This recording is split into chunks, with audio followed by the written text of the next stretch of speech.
Good afternoon. We will begin in 2 minutes.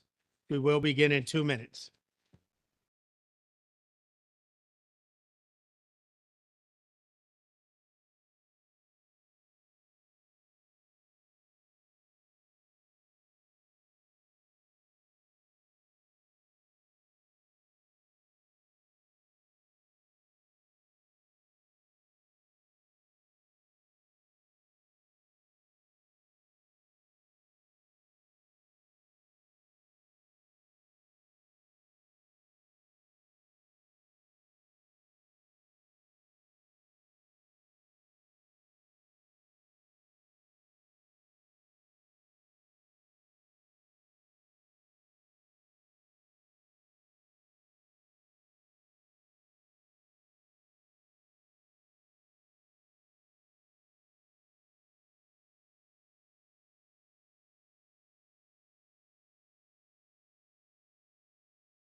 Good afternoon. We have a quorum of members present this afternoon. And the New York City Board of Correction, November 14th, 2023 meeting is now in session. Our first order of business is to vote on the agenda for today's board meeting, which board members have received. But prior to voting, I would like to add one addition to the agenda. As I understand that Deputy Commissioner Saunders is here to address a previous agenda item, sick call. So we'll note to add the sick call presentation to the agenda. Okay. Will a board member move for a vote to approve the November 14th, 2023 meeting agenda? Seconded. Okay, does any member have any edits or comments on the agenda? I would abstain because I thought the tone of the meeting and your opponent particularly to myself and was inappropriate. I'm sorry, could you repeat that? You didn't hear it? No, I did not. I said, and it's on the table, that I'm going to abstain from this vote because I reviewed the minutes of the meeting and noted that you were not polite to me or to Jasmine during remarks, and I wanted that noted in that moment. The mic. But you heard it, right? Yes, I did hear you right now. It's so noted, but you have a right to comments or edit. That's what I had addressed in my initial comments. And you chose to make a comment, and that is accepted for the minutes. Thank you. All in favor of approving the November 14th, 2023 agenda? Agenda. Is the agenda. Any objections? Hearing no objections, they are approved. Our second order of business to vote on the draft minutes for the October 17th, 2023 board meeting and executive session, which board members have received.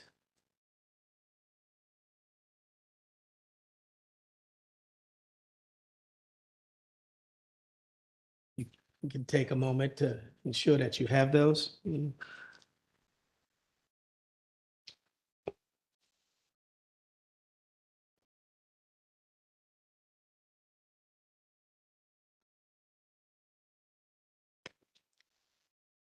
Okay, will a board member move for a vote to approve the October 17th, 2023 board meeting minutes and executive session minutes? So moved. Is there a second? Okay, thank you. Does any member have edits or comments on the minutes?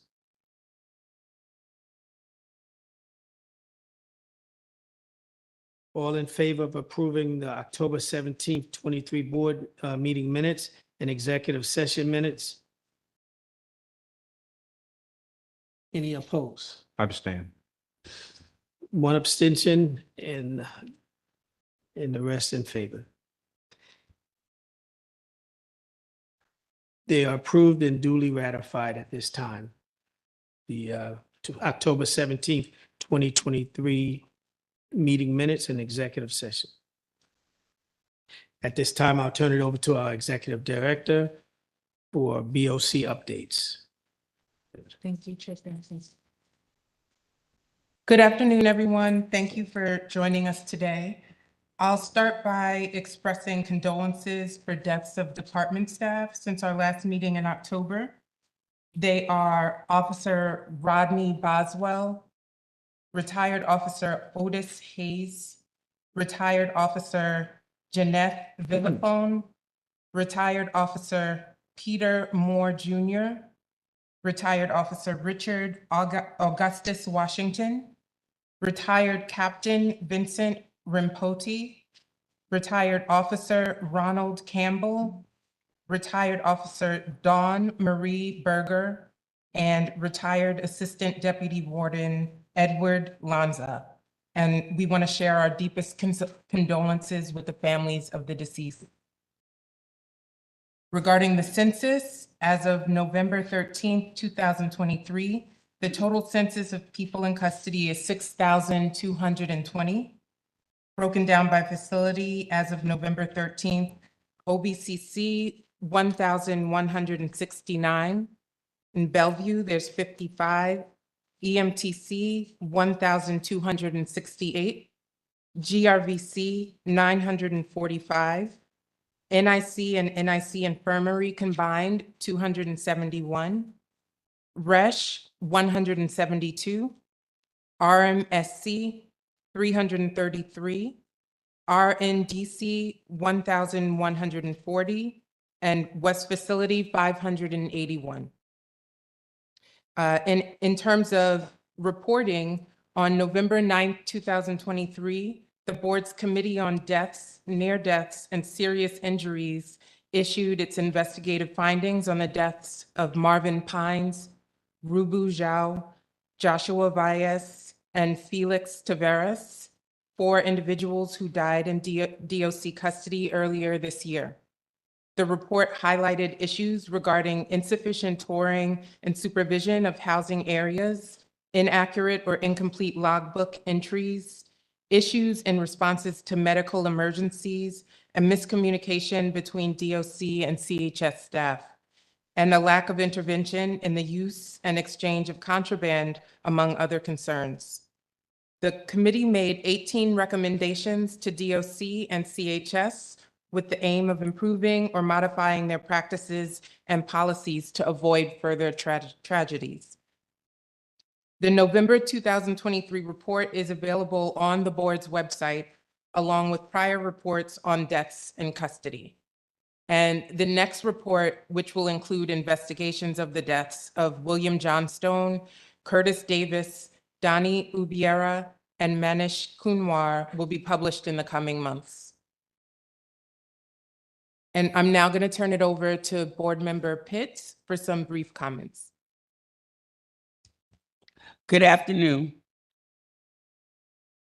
Offering programs to PICs are an important part of operating a correctional facility, and I think we know programs can be a lifeline for those who are detained. The goal is to offer a variety of programming to meet the needs of particular populations and to comply with minimum standards. Most correctional programs offered are educational, recreational, religious, vocational, and cultural in nature. But there is one program that loosely borders on a sort of civic engagement and democracy in action, and it's not a minimum standard mandate. It is the Inmate Council, a DOC initiative that was established in 1988 to give people in custody a voice. The people in custody in each housing area, how it works is that the people in custody in each housing area in the department choose a representative that meets with the administration regularly to address the issues and concerns of the housing area and offer suggestions on behalf of those that they represent. If I'm correct, I understand that the Inmate Council was suspended during the pandemic and subsequent staffing challenges. Now that we are moving towards normalcy, my question is for Deputy Commissioner Torres. Please tell me the facilities where the Inmate Council is now operational and where they are not. When will they be?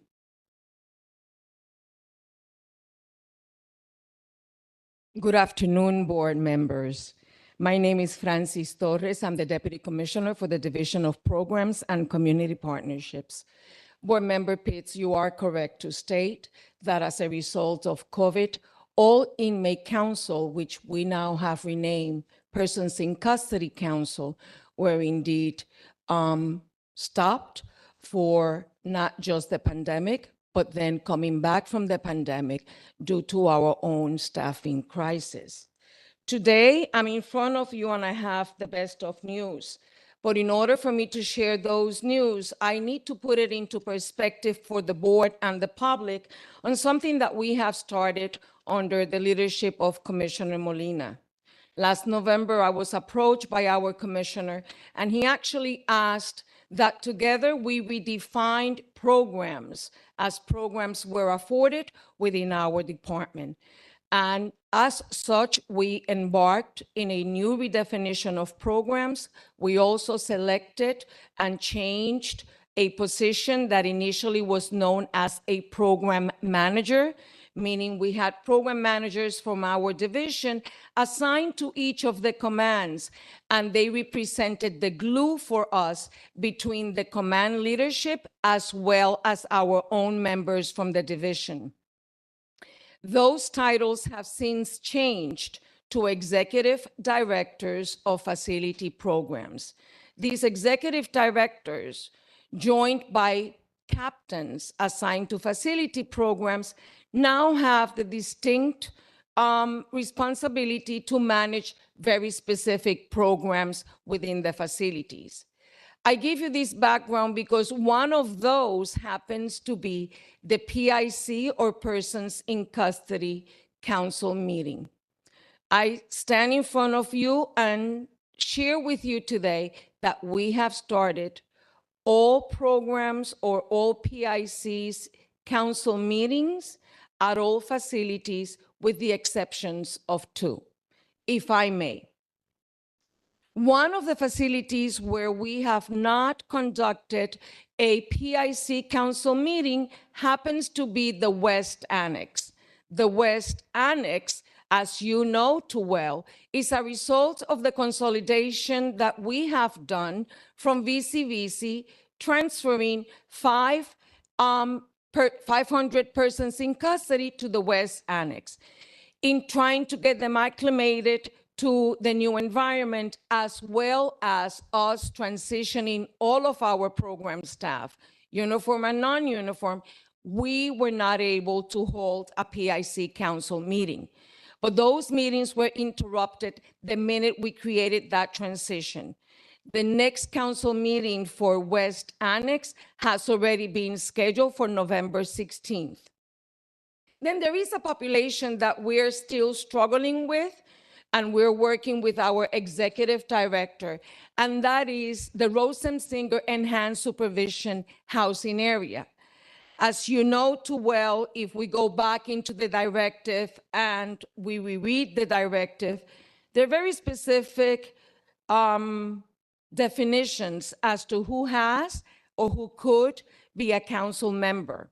And so we are trying on our end to determine how best to do a modified council meeting for Rose M. Singer enhanced supervision. At all other commands, we have conducted monthly meetings. So where are we now? Since our executive directors and our facility captains have already brought back the monthly meeting, it is our goal that moving forward significantly for January, that we will start the weekly meetings in addition to the monthly meetings. Thank you. Thank you, DC Torres. Thank you, DC Torres, Board Member Pitts. Thank you again for the PIC council updates. That being said, I think that just as we have updates from COBA and updates from the department, I would like to move on the agenda moving forward, an update for the inmate councils or PIC councils. And I think that how that happens, whether virtual or in person, looking at the department's security concerns, we'll take those recommendations. Sure, we do not oppose to it. We work collaboratively with you as well as any other external stakeholder. So please let us know how best to support and assist. Okay, thank you.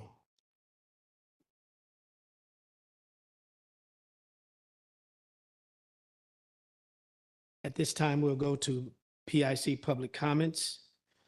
We will now hear public comment from people in custody.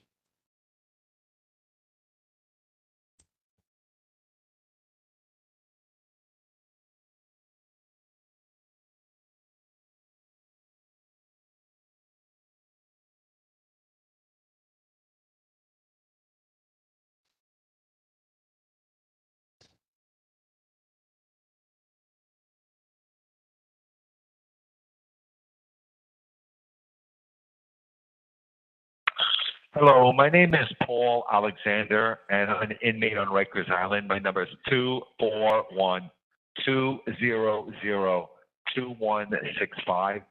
The first thing is they don't supply any COVID shots, and they said there's a new virus running around and they recommend everybody get a booster shot. You know, I'm in a dorm where the beds are 2 feet apart, and you have 30 people in a small room. And then an inmate that sleeps on 2 feet away from me, you know, he's coughing and he's facing me, and then the other inmate on the other side, he's also coughing, and you know, the virus runs so quickly and so rampant. And if you could see if they can get the COVID shot in the jail, you know, it doesn't make sense when you got this type of setting to have so many people packed into small little rooms. And then not offer the COVID shots, the booster shot. And they also recommend that people over 60 get the RSV shot. It's a respiratory virus shot, and I'm 60. So if you could maybe see if they can get the RSV shot here in Rikers Island Jail. You know, you got inmates that are coughing and sick, and you know, it's hard to get medical help. And you know, something as simple as getting a vaccine or a shot, it's a problem. And the next issue is they keep calling the recreation and the law library at the same time every morning.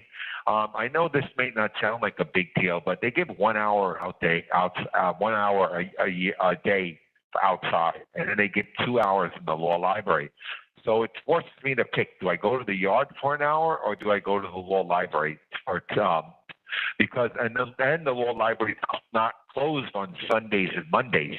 They used to do it where the law library was called in the mornings, and then they would call the recreation in the afternoons. But now they just started calling them both at the same time. And I'm in NYC. About a month and a half, about almost 2 months ago now, I was violently assaulted by another inmate. I was sitting down. He comes running over and he hits me in my eye socket. And he fractured my eye. He broke the bones around my eye, and I had to go to the emergency room and spend 4 days in the hospital. And this inmate who assaulted me, absolutely nothing happened to him.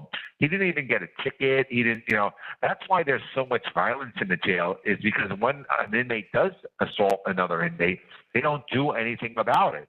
In fact, the one that gets assaulted, they move around, and the one who's doing the assaulting, they just let him, I was also sexually assaulted by Captain, and he threatened me and forced me to undress. Nothing's been done about that. I've been complaining about this for a while. So you got assault, sexual assault.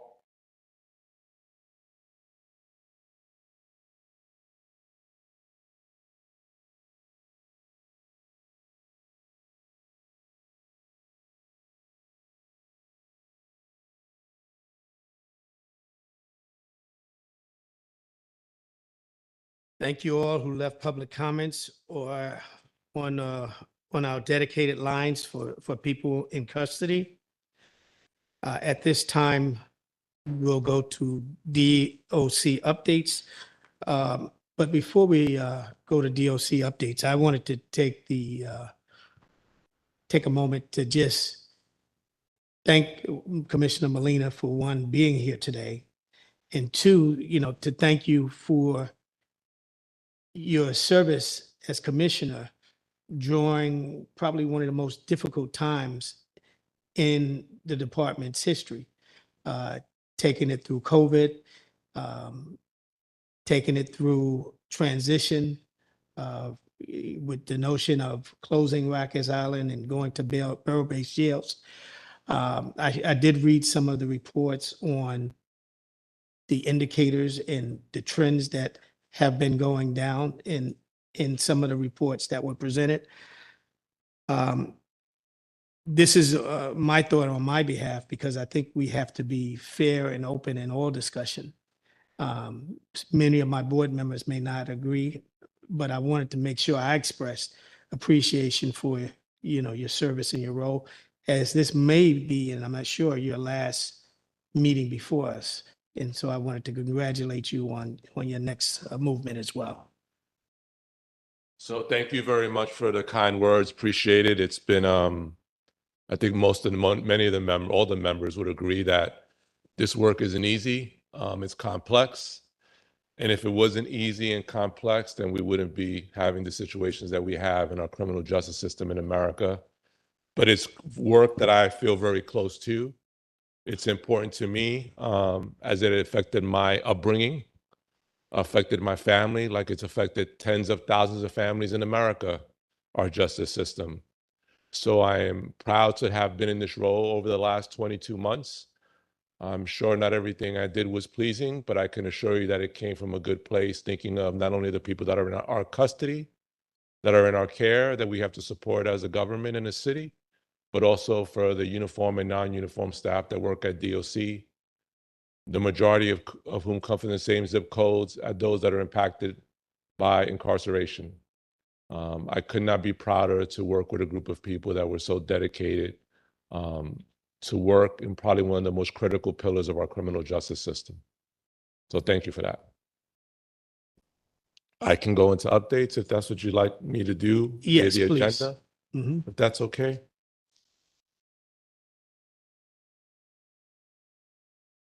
So just going through the agenda, we had you have on here regarding VCBC and the West Storms. As you know, we were trying to be more efficient, not only in the deployment of our staff, but trying to do all that we can to every day improve our ability to enhance the delivery of service to persons that are in custody. We transferred detainees that from VCBC to the West Facility dorms between October 16th and October 18th. The persons were transferred to West Facility dorms are low and medium security classification detainees. We have a capacity in those dorms to house 50 persons per dorm in the West Facility dorms.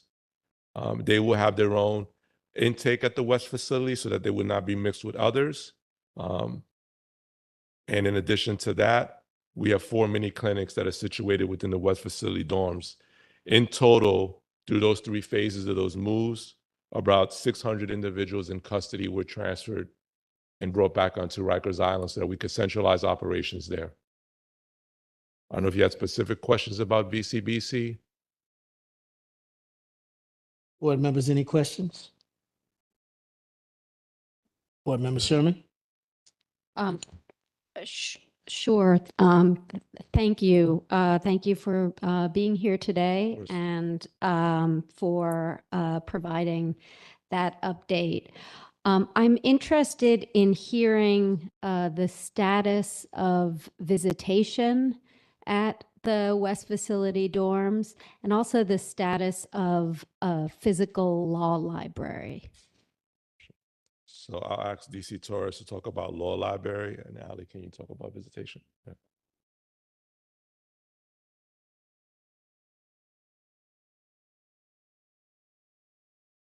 Hi, Board Member Sherman, how are you? If your question is relevant to the West Annex, meaning the population that we transfer from VCVC into the West Dorm for AMKC, we had a setback in terms of the kiosks that we placed inside the housing areas. That's how we had envisioned our population gaining access to law libraries. Now, we could map out a plan and think that the plan is perfect, but once we put it into motion, we can see that the plan did not work. And so we're currently finishing a new law library that will operate out of a Sprungs that has been designated to our programs staff. I am happy to share with you that we should have it fully operational in the next 2 weeks. We have already created a partition within that section. We have added kiosks, but we have to put them in motion or make them conducive to the operation. We also need to bring in all the typewriters that we need for that location and also fix what we call the PICs, or the persons in custody's bathroom. But I am happy to share with you that we're contemplating that space opening up in 2 weeks. There'll be physical law library services to meet the needs of the folks who've been transferred from VCBC to West Facility Annex Yes, ma'am. over the next 2 weeks. Yes, ma'am. That's our goal. Thank you. You're welcome. 1 second, DC Torres, Board Member Bedard. Oh, no, sorry, I can ask her after. It's a different question. Okay. All right, thank you. Sure.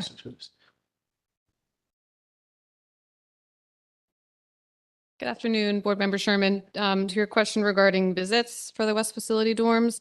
So as to not interfere with the West Facility visit floor dedicated for the rest of the West Facility, the dorms are going to be, will have been designated a specific sprung in West Facility for the West Facility dorm visits to take place. I don't know which sprung off the top of my head. I'm happy to get back to you, but that's a recent development for the dorm visits. So are those visits occurring? And if so, what is the schedule for those visits currently and what's the capacity? The capacity I can certainly get back to you, but the schedule would be the same as department-wide visits, Wednesday through Sunday. Wednesday, Thursday being the late days, Saturday, Sunday being the early days. And then with regards to Friday, which is usually televisits, I'll just need to check in with either FMRD or IT to get an update on the televisit monitors, just to see where we are with those, if they've been set up and ready to go. Thank you. Yes, 1 second, Board Member Bedard, you have a question? Hi, Commissioner. Hi. We had heard from staff that, at least in the initial days post-movement, the VCBC folks were being cuffed for all movement. The VCBC guys who had been moved to the West dorms were being cuffed for all movement, not just escorted. Is that still the case, and what's the rationale for that? Yeah, so it's not the case anymore. The acting warden at the NIC, which oversees NIC in West, initially because he wanted staff in person custody to get use of the footprint of the facility as an added layer of security, he was having individuals moved, restrained in that manner for the first few weeks. I toured the facility with members of the uniformed staff, and he explained to me his logic behind doing that. So I appreciated his willingness to make sure that people feel comfortable in a new environment, having coming from BCBC, now being on Rikers Island in the West facility, not only for the people in custody, but also the staff, but that practice has ceased. Thank you. Okay, there being no other questions? I actually do have another Okay, sorry, question. Board Member Sherman.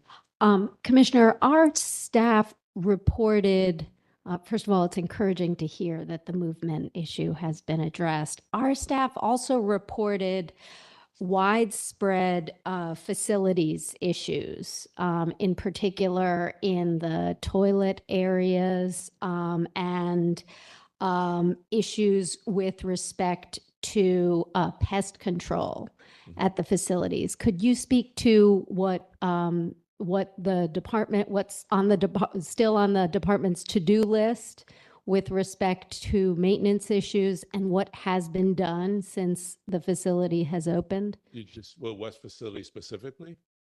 Just West? Yes. Yeah. So as you know, we separated what used to be facilities, finance, and fleet used to all be together. And we brought in a new deputy commissioner that oversees facilities, and he worked hand in hand with our deputy commissioner of facility operations to get the facilities up and running before we moved individuals in there. I can have him follow up with the board specifically if there are any outstanding issues.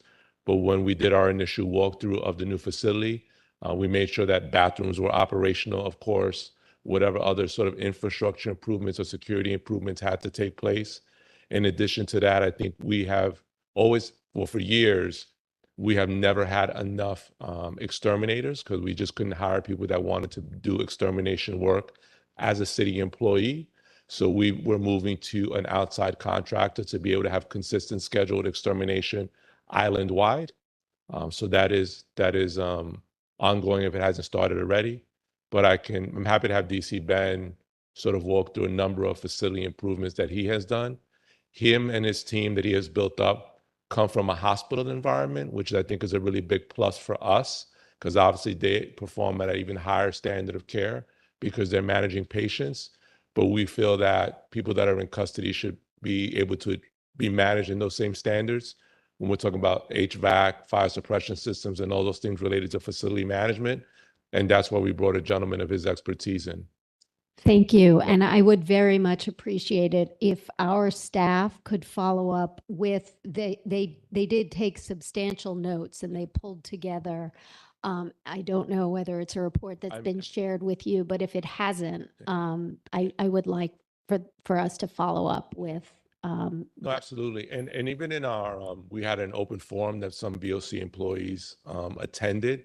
And I've always told them that if they have issues, in addition to facility leadership, they should be engaging with facility leadership. I would say the same thing for deputy commissioners. In this area, we can schedule a meeting between Deputy Commissioners Ben's team and your investigators. Is that something that you all wanted? I mean, I think to hear from our experts is better than to hear from some random person that they may walk into at a hallway. For sure. Yeah. Thank you. Thank you. Just one more question. Thank you, Commissioner, and thank you for your leadership, and it was great to get to know you. I'm going to miss our debate. Our colloquies? But you have my number, so. Yes, I do. The need You gave it to me the first week. I did. So with the issue of vermin. Yeah. Do you publish statistics or maintain statistics by facility of the state of vermin in the jail? I have to get back with you on that. It's not something that I would be opposed to monitoring. I think that if you don't monitor it, it doesn't happen. And that's something that we should add to the topic of discussion with DC Ben, because however they may manage that issue for Health and Hospital Corporation or other hospitals, he would know. So definitely that's something I would be open to if we don't track it already. Thank you. Yeah. Okay, so what I get is that on the subject of the facilities, we will follow up with a meeting with the deputy commissioner, with staff, and perhaps any board members that would like Sure. to attend. Yeah. As long as there's less than 5 board members present. And if we're talking about what may be the best tracking, I would recommend our OMAP team participate in that meeting as well, as we've centralized all data analysis with OMAP. And they would be the ones that can figure out operationally from a business process standpoint, how we would be able to update a tracker that's monitoring vermin. Okay. Which for the record didn't show up when I got there. There's been vermin in Rikers Island for 100 years. Thank you, Commissioner. We'll go to, if there's no further questions on this item, update on law library services.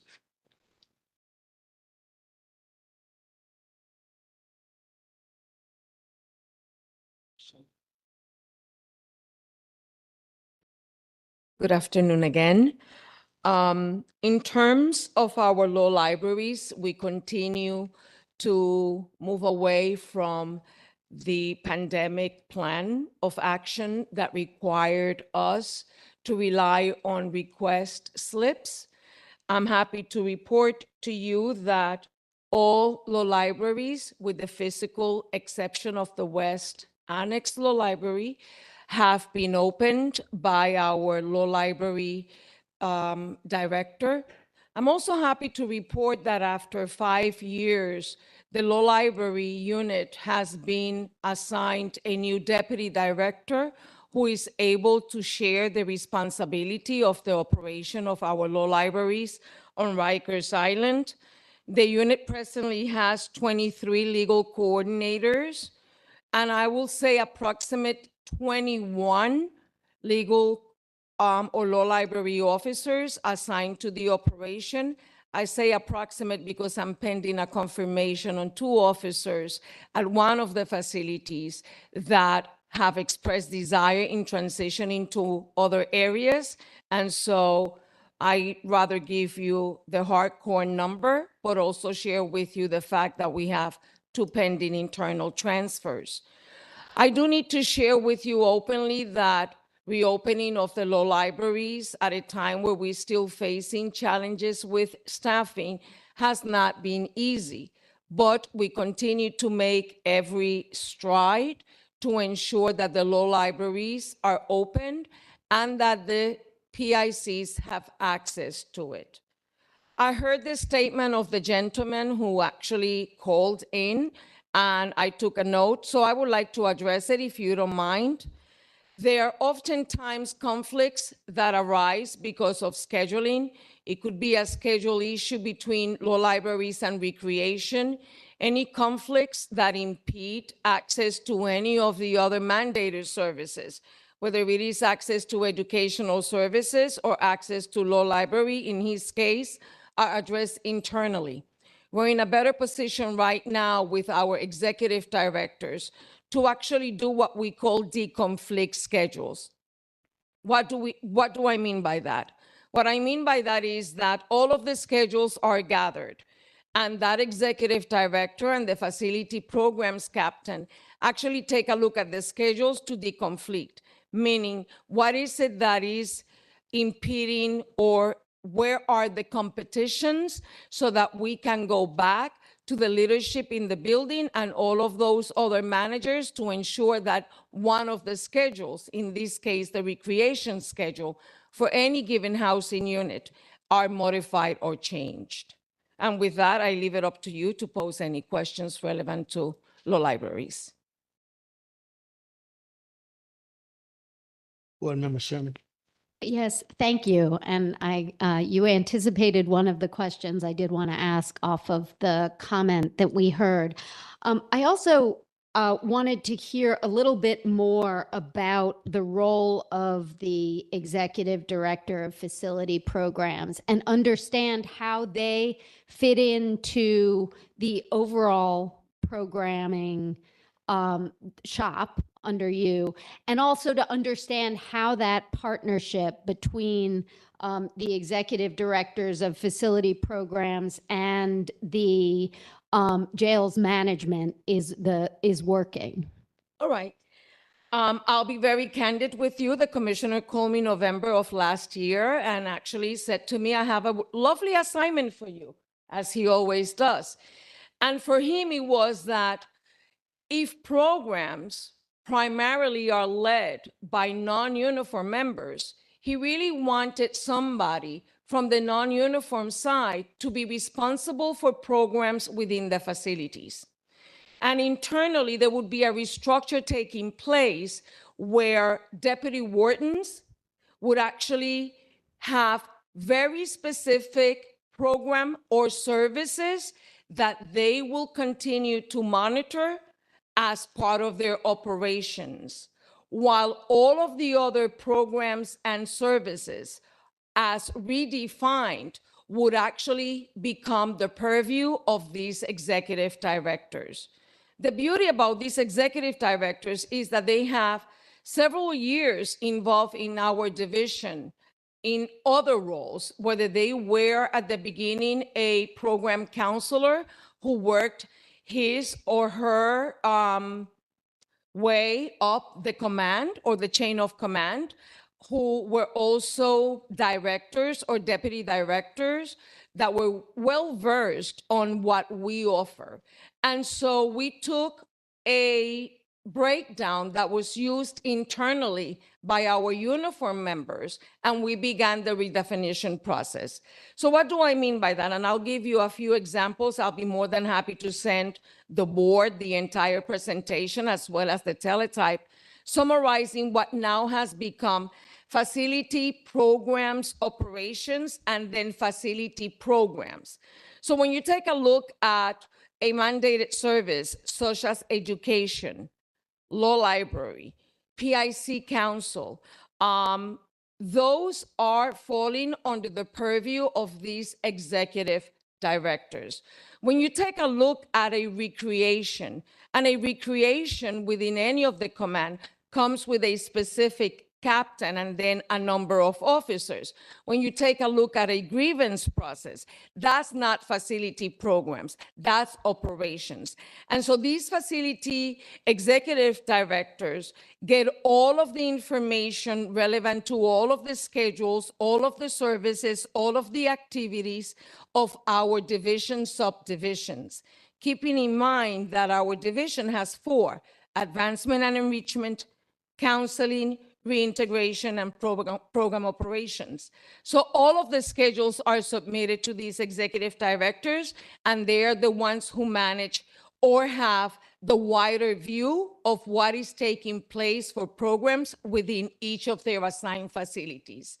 We have 8 executive directors, each assigned to any of our facilities, and one of them who is exclusive to our ROSI's Enhanced Supervision Unit. Does that help? Does. And those individuals, who do they report to? Very good. Excellent question. They actually have a dual reporting system. They work very closely with the assistant commissioner or the acting deputy, the acting warden for each of the command. And they also report directly to an assistant commissioner from our division.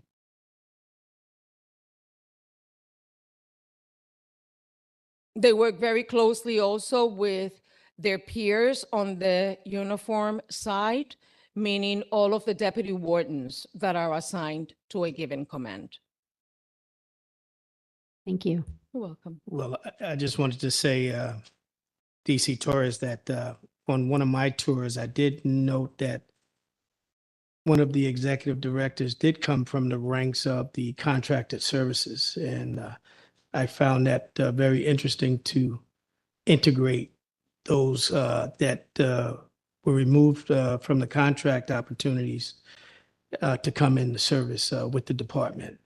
Well, I appreciate that observation. I think that this last year, we've been so engaged in a very specific subject that I won't bring in right now, but members of our division, for the most part, have had many years of involvement in our community partners, meaning our community-based organizations. We are always hiring externally, and we're also promoting from within. So yes, I do know exactly who are you speaking about. He's assigned to one of our facilities, has been doing very well, and we always challenge all of our executive directors. He's not the only one, by the way. Okay, thank you. You're welcome. There's no further questions in that area of the agenda, board members.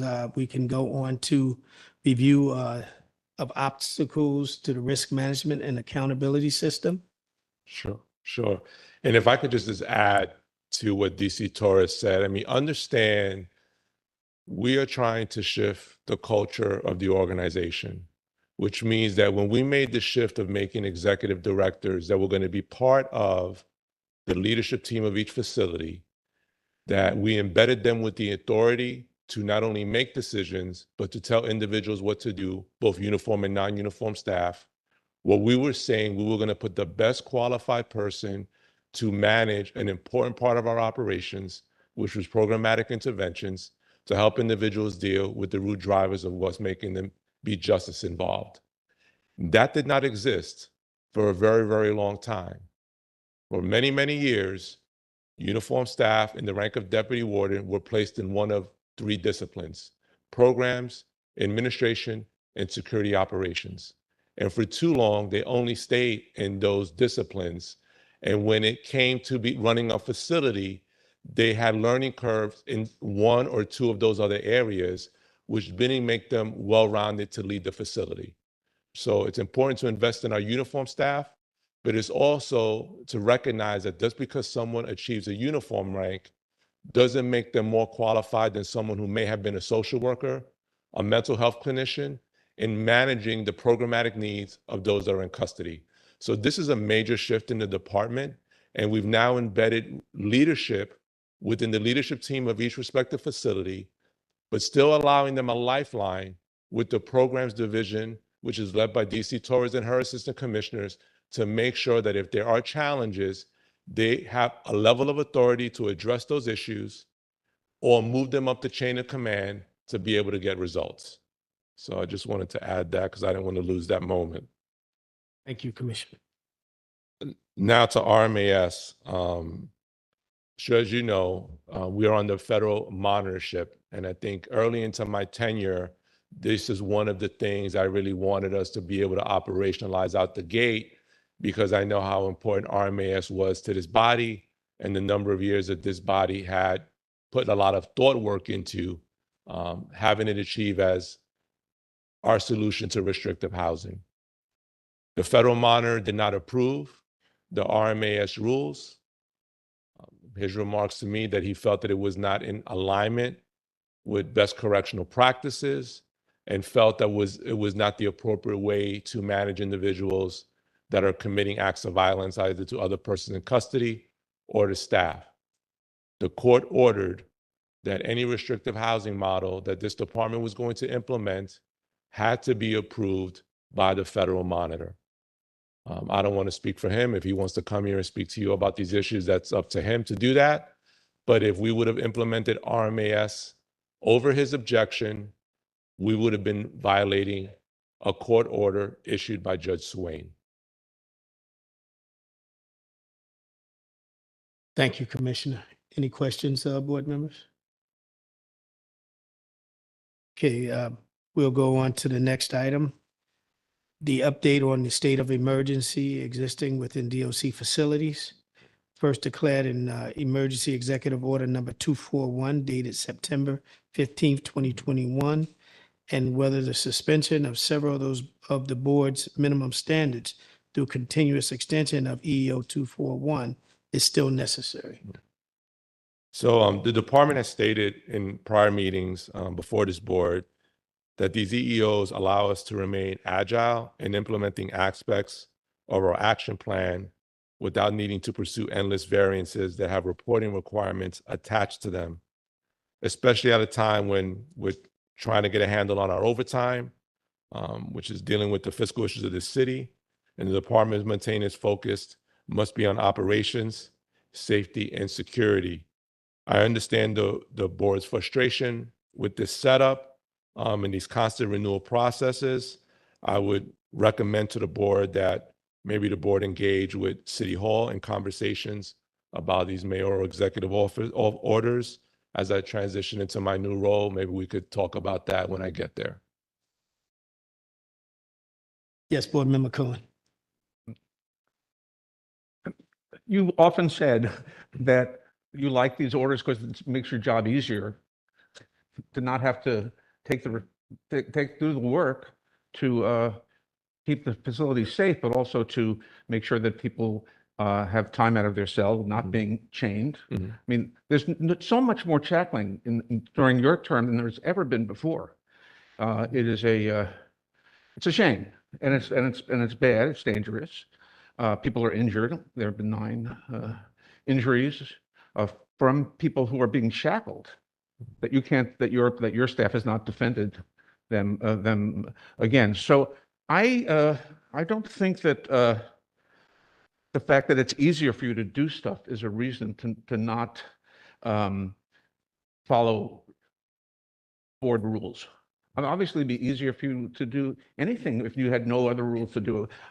I don't really want to debate you on the individuals of that, but I just find that that answer unresponsive to the question. And I hope in your next in City Hall that you'll think differently about that. Are there any of the so the reason that the mayor can't just order an emergency executive order for the hell of it. There has to be a reason. That's true, right? There has to be some kind of emergency that is. Well, I'm not an attorney, but I would imagine the agency attorneys would think that there is justifiable reason for these EEOs. Well, you asked for them, 75 times, and every 4 days you got one, and it said, because of the emergency situation, we are suspending these rules of the board. And the initial ones were very, very focused on staffing.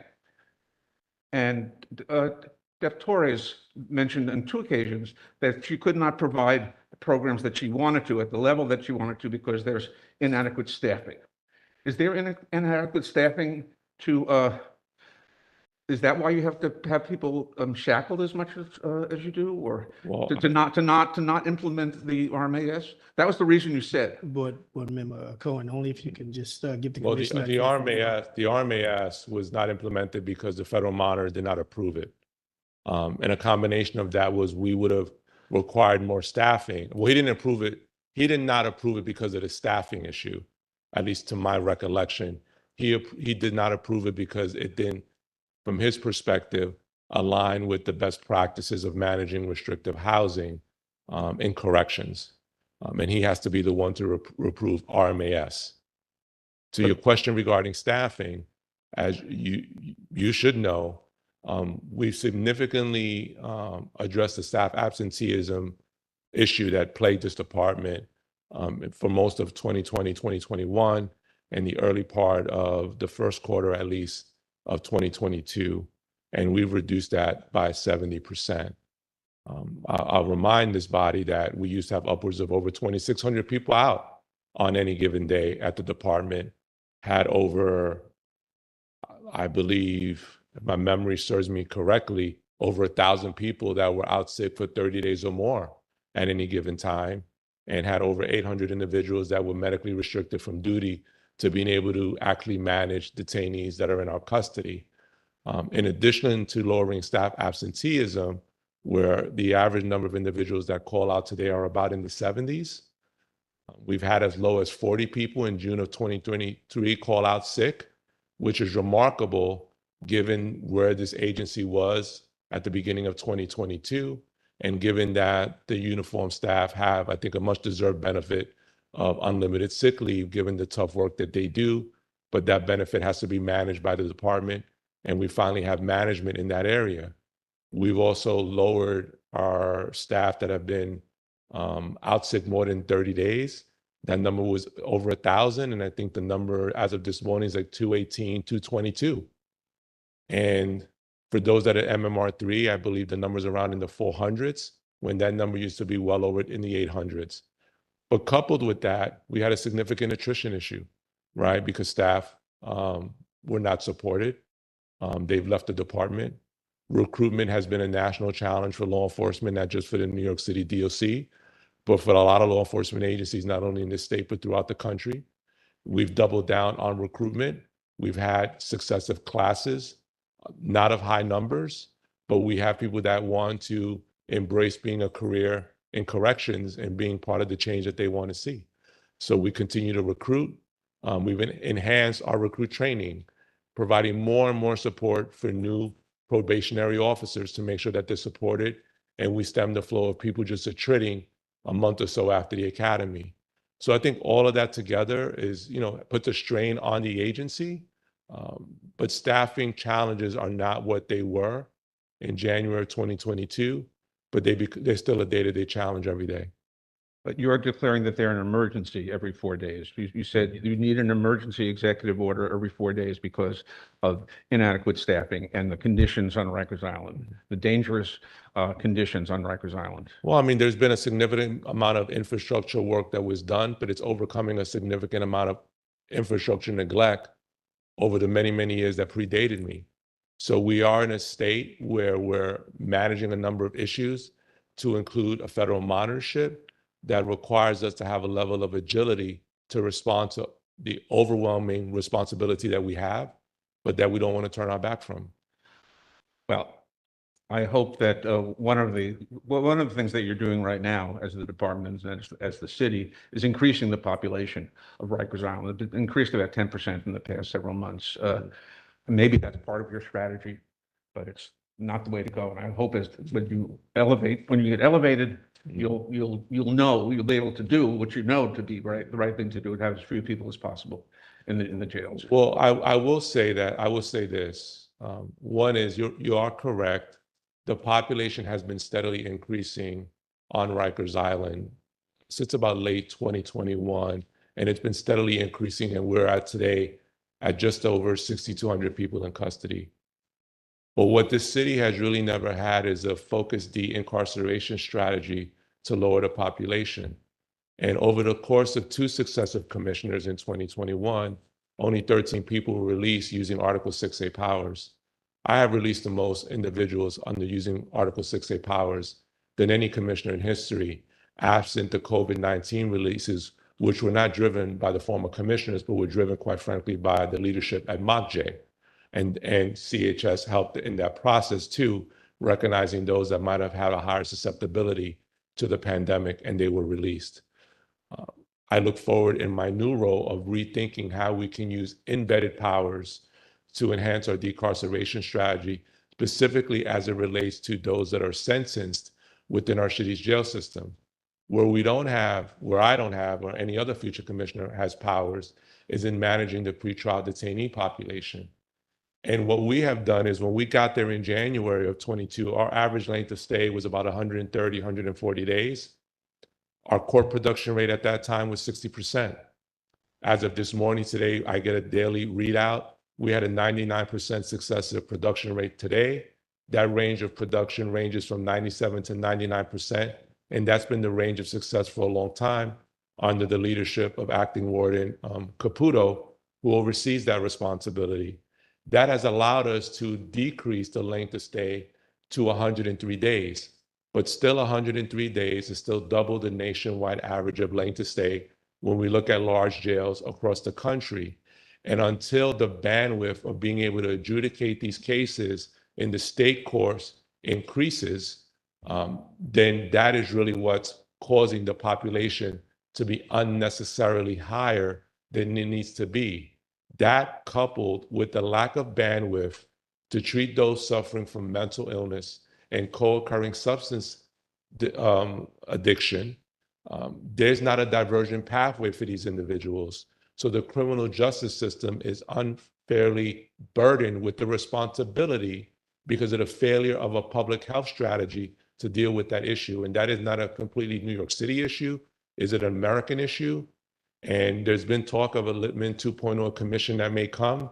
And I look forward to the conversations being around how do we create increased bandwidth within our public healthcare system, given that the mainstream healthcare system refuses to acknowledge that these problems exist. Well, I wish you well in that process. When I recall, not that many years ago, the length of stay Excuse in me, your yeah. jails was 45 days as well. Just the way it is. Excuse me, Director Butcher. So That was thank a you. long time ago, Dr. Board Cohen. Member Cohen, I think we should wrap this point up right now. Thank you very much. But I do, to wrap it up, Commissioner, regarding the emergency EOs, in your leadership position, have you looked at a strategic forecast of when these can end? I think what I'd like to give some thought to as I transition into my next role is, can we be more sophisticated and more strategically pointed about what we need EOs for and what we may not need them for? And I think an analysis of that is probably long overdue, and that's something that I think we should think about. Yeah, thank you, Commissioner. Moving on, if there are no further questions in this area. Update on the use of restraint desk at RESH. And that's the Rosie M. Singer Center Enhanced Supervision Housing. Analysis of slashings, stabbings, incidents, and corrective action for reducing these incidents. Sure. So first, department-wide, I would tell you, I think I shared with the board last time when we ended fiscal year 23. In fiscal year 23, which was the first fiscal year of this administration, compared to fiscal year 22, our violence reduction strategy plan started to take hold. And it was a multi-strategy, from improving operations, ensuring that members adhere to the basic correctional practices of managing a housing unit, holding individual accountable, faith-based interventions, working with our colleagues at CHS to make sure that we're managing those and their health needs well. And that really allowed us to have an over 20% decrease in slashing and stabbings in fiscal year 23 versus fiscal year 22. And I think we saw the biggest impact of that at RNDC for in the calendar year 22. We had an almost, I believe, 60% decrease in slashing and stabbing violence there. When we look at calendar year 2023, department-wide, we continue to achieve an over 20% decrease department-wide in the area of slashings and stabbings. I also want to talk about, that's not the only indicator, also assault on staff continue to decline. We had huge declines of, I think, about 38% in calendar year 22 versus 21 on assault on staff. In calendar year to date, we still have double-digit decreases of 13%. The other thing is use of forces. So as we pointed out, our detainee population has continued to increase since the beginning and latter part of 2021 and beginning of 2022. But for the first time, this department saw a 14% decrease in use of force incidences with uniformed staff and persons in custody. At the end of 2021, the department experienced the highest number of use of force incidences, and I believe that number was about 8,185 in 2021. We saw a 14% decrease in 2022. That means that in real numbers, we had 7,005 use of force incidences in 2022, achieving a 14% decline. Calendar year to date in use of force, we've been hovering at about a 4% decrease.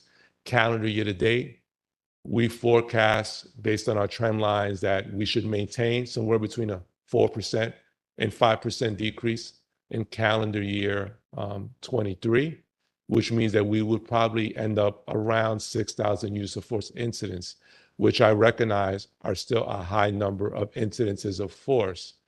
But I think we have to recognize a few things. 6,000 is a significant decrease from almost 8,200 incidents of force that happened in 2021. The other thing that we have to recognize is that we have in this city, under this federal monitorship, a very, very liberal definition of use of force that is not in alignment with the majority of jurisdictions across America. In addition to that, in how we manage persons in custody under SCOC regulations. We have upwards of 14 to 16 hours of out of cell time for those that are classified as maximum custody detainees. So individuals are out of their cells a lot. So when I'm asked why don't we have less incidences than other jurisdictions, whether those jurisdictions are Cook County in the city of Chicago, Houston, and other places, is the way in which we allow the freedom of movement for those that are incarcerated in this state is significantly different than in other states. And in those other jurisdictions, they're still primarily managing a warehousing management strategy to incarceration, which is something that we do not do in this state. That being said, in RESH, we still have our restraint desk in level 1. We don't have them in level 2. We have seen a decline, though, in slashings and stabbings. I'll specifically talk about level 2. In September versus August, we saw a 37.5% decline in slashings and stabbings. In level 2, we had 8 in August, and in September, we had 5. When we compare October to September, we had a 60% reduction. We had 5 in September, and we had 2 acts of violence slashing incidences in October. And when we compare October to a height of where we were in August when we had 8, it's a 75% decline, comparing 8 slashings and stabbings in August versus 2 in October.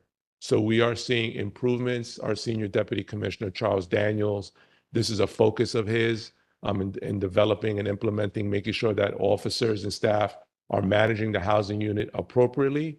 And also we're doing everything we can to mitigate against violent actions happening within our restrictive housing unit. In addition to that, we've added more floor escort officers to ESH to help with our area support for our day-to-day operations. In level 1 specifically, we have shortened the leg irons that we use on the restraint desk so that it limits the range of motion and movement for persons that are in custody.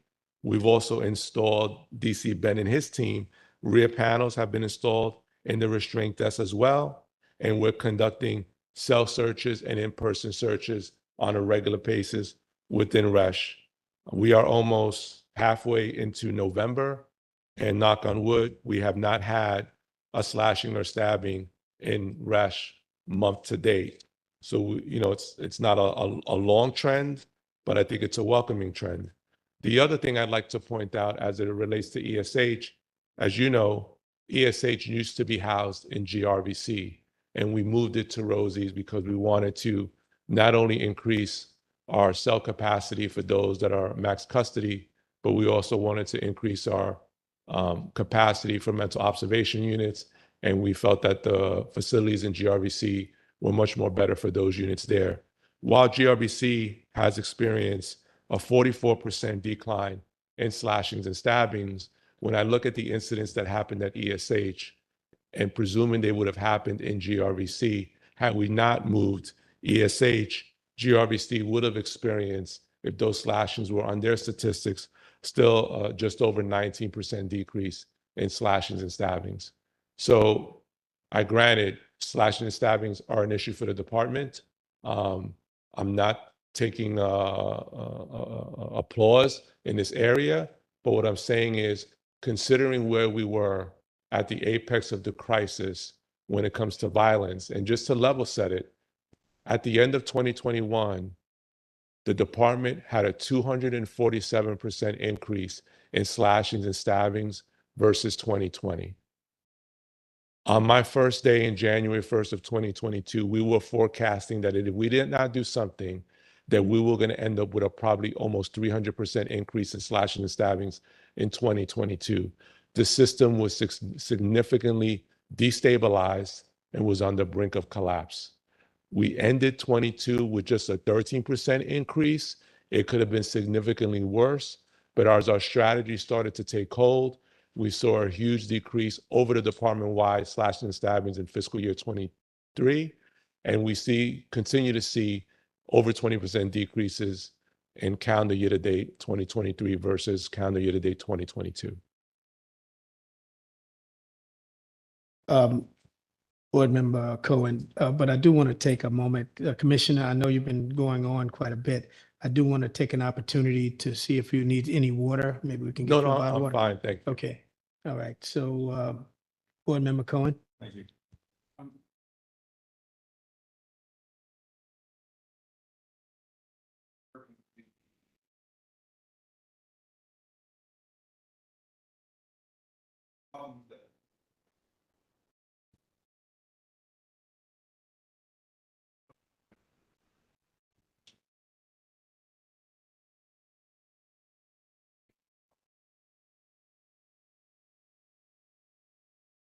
And I'm not saying that I don't think we should do that either. Yeah, yeah. I wish you would look at it that way also. Yeah. The restraint desks, you're increasing the number of restraint desks, right? In Rex, the number of people who are in restraint. Yes, and we are opening up an additional level 1 housing unit as well. Which is restraints. Yes. Um, And I will Well- tell you, Dr. Cohen, I think I said publicly, I'm not a fan of the restraint desk. I wanted to use restraint mitts versus using the restraint desk. But the federal monitor and the SCOC would not approve me using restraint mitts.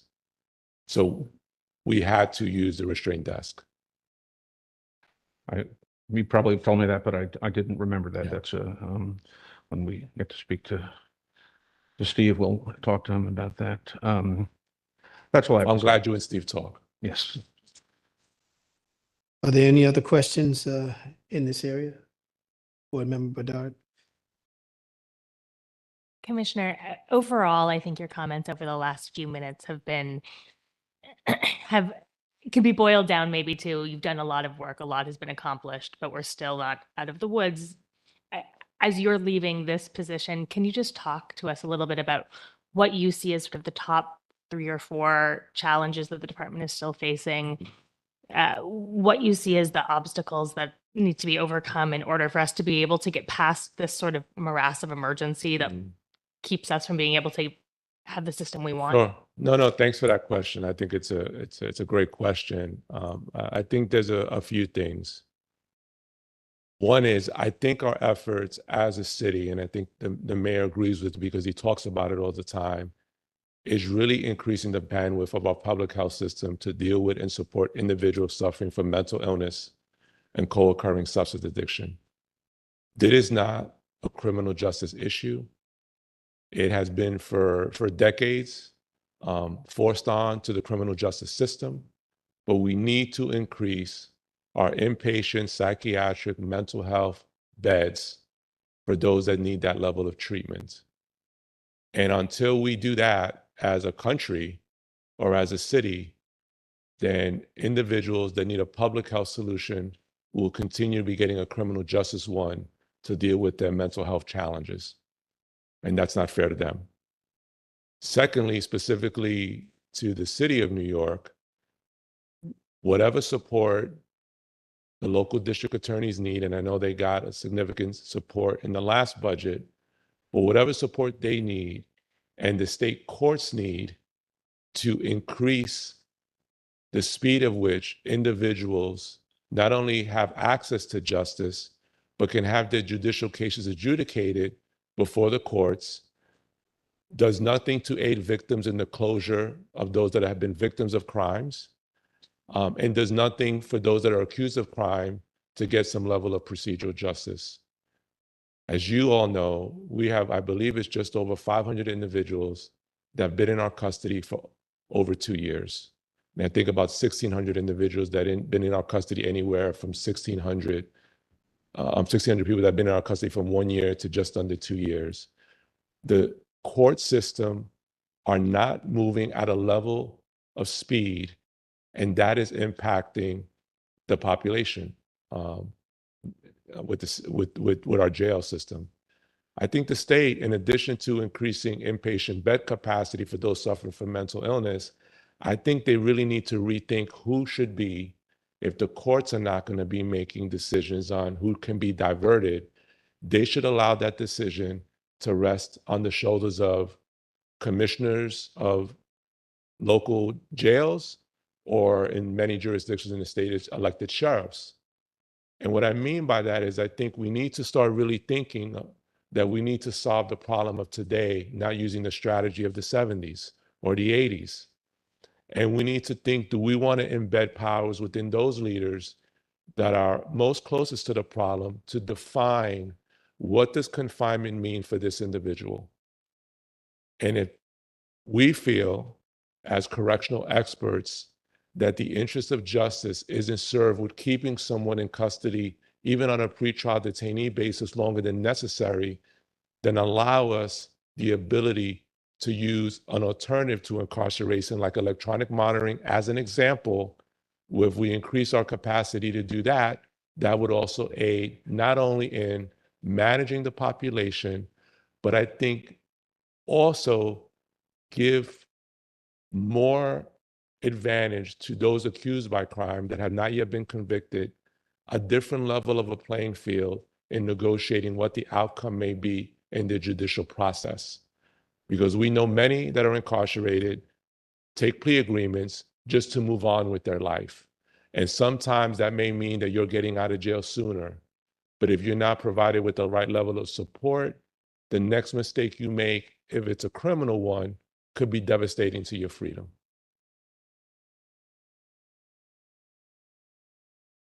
Thank you for highlighting 3 things that are all decarceral. I appreciate it. You're welcome.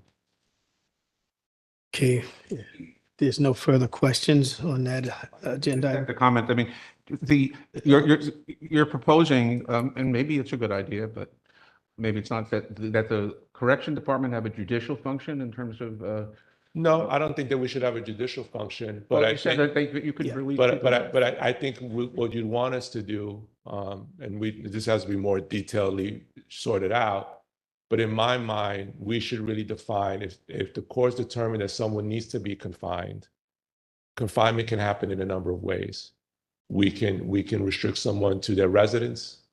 If they're experiencing housing insecurity, like we do now with our Article 6A powers, with those that are experiencing housing insecurity, we could work with reentry partners to make that that's provided some level of support or temporary supportive housing to navigate them while they get themselves stabilized as returning citizens back into the community.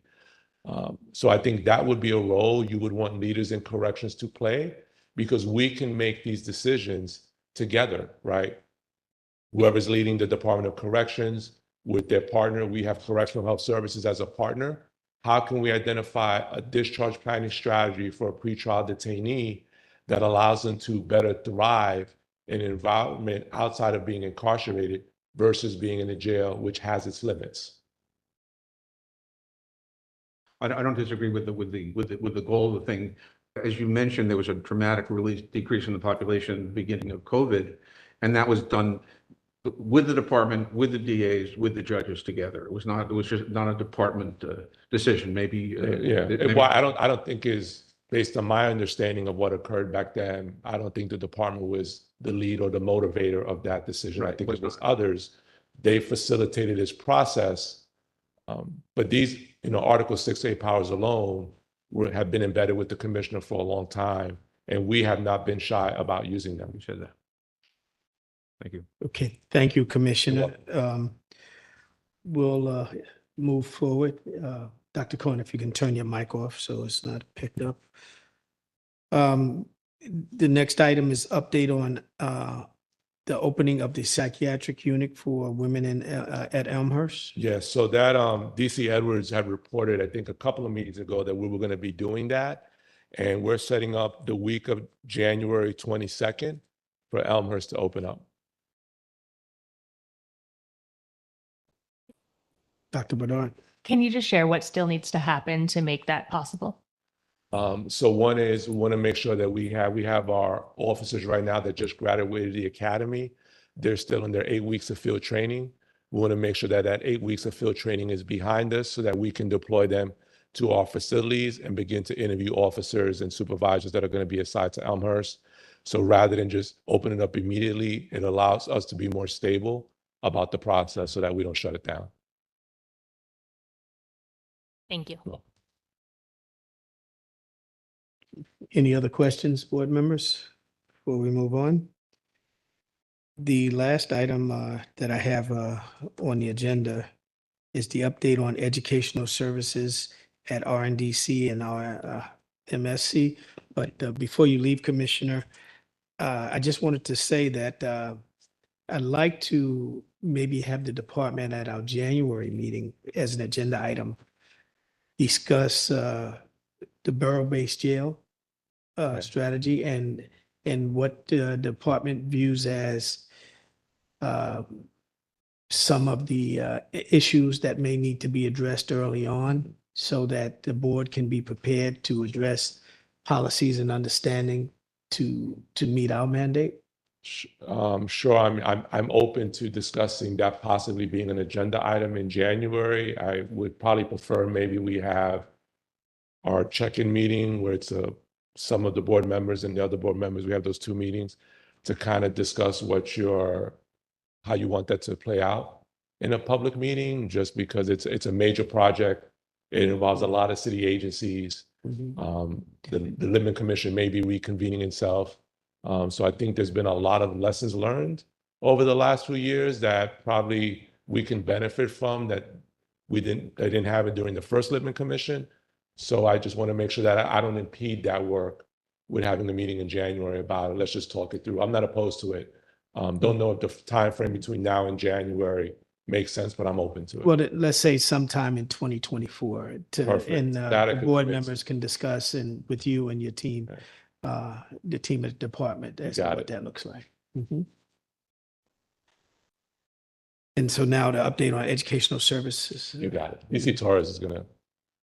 Thank you, Commissioner. You're welcome.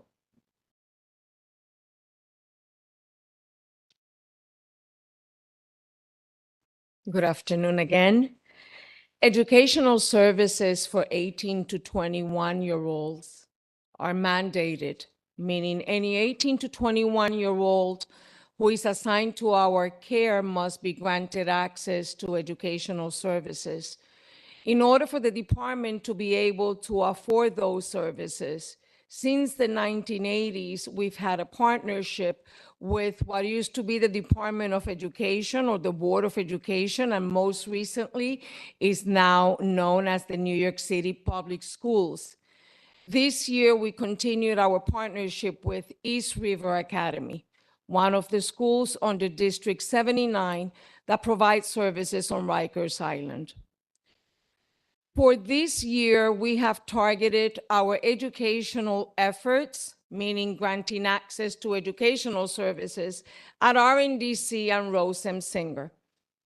Those efforts always come with a challenge, and those are great challenges to have. One of the challenges is as a direct result of our educational services unit being fully staffed. It is the first time after almost a year where that educational services unit is able to have education specialists. Education specialists are non-uniform members who are actually assigned specific commands in order for them to monitor the provision of educational services, most significantly and importantly, access to educational services and the conditions of the school. For that reason, we have seen and we have assigned one of our education specialists to ensuring the completion of Form 3503. 3503 is the form provided to any 18 to 21-year-old and is used in order for them to complete A, whether they have a high school diploma or not, and two, whether they want to have access to educational services provided by the Department of Education or the New York City Public Schools. I am happy to tell you that we've been very successful in meeting that mandate and ensuring that the population who is 18 to 21 completes the form. Where we have been challenged is not having the necessary space to be able to embrace all of the students or all of the potential students that are requesting educational services. That is not a problem at Rose M. Singer, because at Rose M. Singer, we are able to produce all of the 18 to 21 who are requesting educational services to the school floor. And in addition, the DOE is affording non-mandated services for those who are 22 and above. Where we have the challenge and the struggle is, of course, RNDC. The challenge is dual.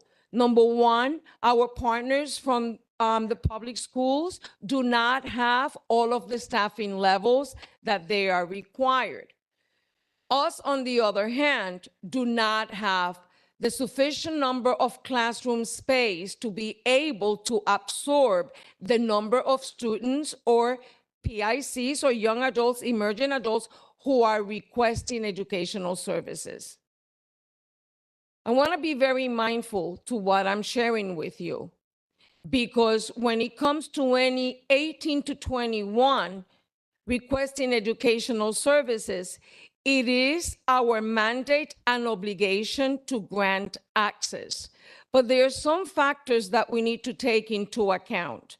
And I would like to describe at least one or two factors to you in order to contextualize this conversation. We can have every desire of bringing any 18 to 21-year-old into the school floor. The challenge that we have with the emergent population is that oftentimes they don't want to mingle with some other emergent adults. So I'll give you an example. We may have the potential of having 5 kids in one of the housing areas requesting educational services. We may have 5 kids in another housing area requesting educational services, but we cannot put those 10 emerging adults in the same classroom because they are, number one, security concerns, and the kids have a tendency of not being able to control their behaviors and themselves, and they are quick to take a negative action. So I'm detailing some of these challenges, but at the same time, I really need to share with you what it is that we have done. We are retrofitting right now one of our second schools at RNDC. Internally, it is known as MOD 9. That school will afford us approximately 5 classrooms that would allow us the opportunity to bring 5 additional housing areas into that significant, large enough space. In addition to that, we asked the DOE to consolidate a classroom in the RNDC main school floor to ensure that an additional housing area was able to be afforded educational services. Now, when I talk to you about modifying, retrofitting, or reconstructing MOD 9, we have challenges in terms of that.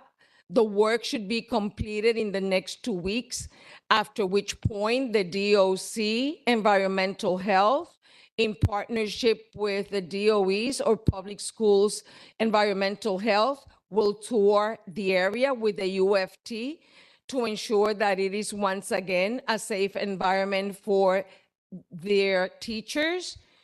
I'm sure that the work that our FMRD team under DC Ben's leadership has been able to do the work that was required and has abated all of the concerns that had been expressed to us. But in waiting for that school to be fully reopened, what we have done as a division is that, number one, we open up the Peace Center and we made 4 classrooms available for instruction at the Peace Center. Out of those 4 classrooms, the DOE has been able to staff 2 classrooms. So we are now running an additional modified school within the Peace Center as we run the services upstairs. What does that mean to us? What that means to us is that on average, especially effective November 6th, we've had 100 emerging adults accessing and receiving educational services in the school. I gotta tell you, that happens to be one of the largest averages that we've had. That large average actually is significant and much larger than any of the averages that we've had pre-pandemic. And so where are we right now with the conversations with the Department of Education or public schools? We've been very transparent with our partners. We have asked, and they are looking into the creation of a second interval, meaning an afternoon session.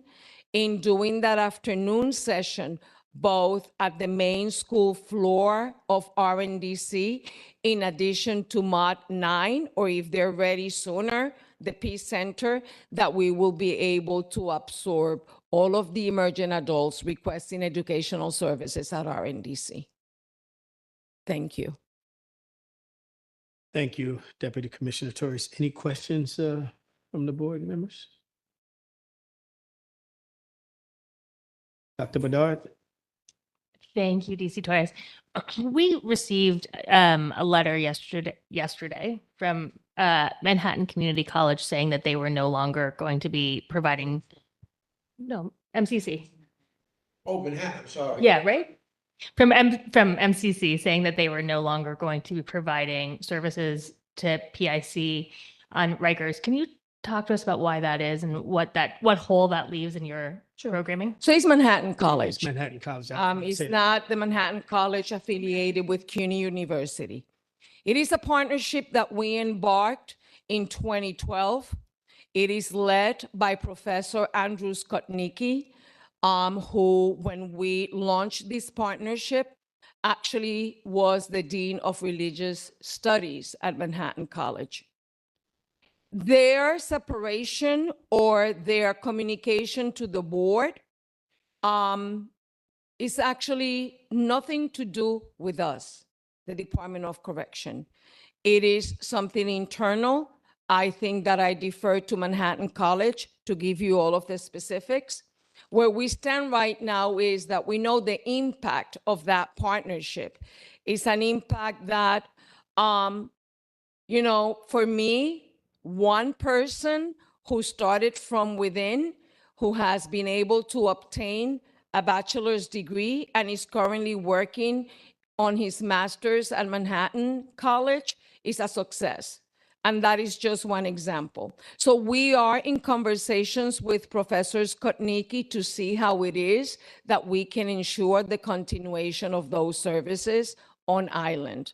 They are finishing their current semester at Rosensinger, and we're happy that they are finishing this semester, but the conversations internally are still ongoing.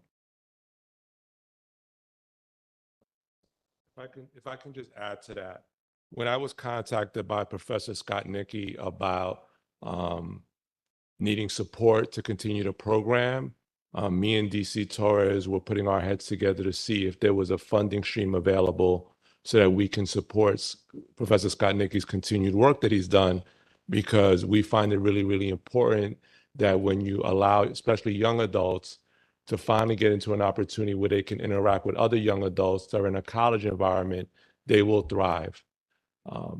We were very close to trying to get funding for Manhattan College, but when you're a vendor, you need to have some level of liability insurance in order to be able to serve our shared clientele. And the general counsel at Manhattan College would not approve the cost of getting that insurance. So I appreciated that whomever from Manhattan College decided that they want to contact the board, but you should ask them to tell you the whole story and not just part of the story, because I've known Professor Skotnicki for many, many years. I've worked with him in Westchester County, and I wish I had 500 Professor Skotnickis. And we are trying to work with them, but they also have to have a business responsibility of being able to acquire liability insurance as an independent vendor to be able to provide services to our population in the jail system. Yes, for the record, Commissioner, the board, we did ask for additional information from Manhattan College regarding their letter to the board, because it was not, it wasn't clear. So thank you for that information. Board Member Sherman? Thank you. And I have a request, not another question, for you, DC Torres, and it's going back to the law library issue that we discussed earlier.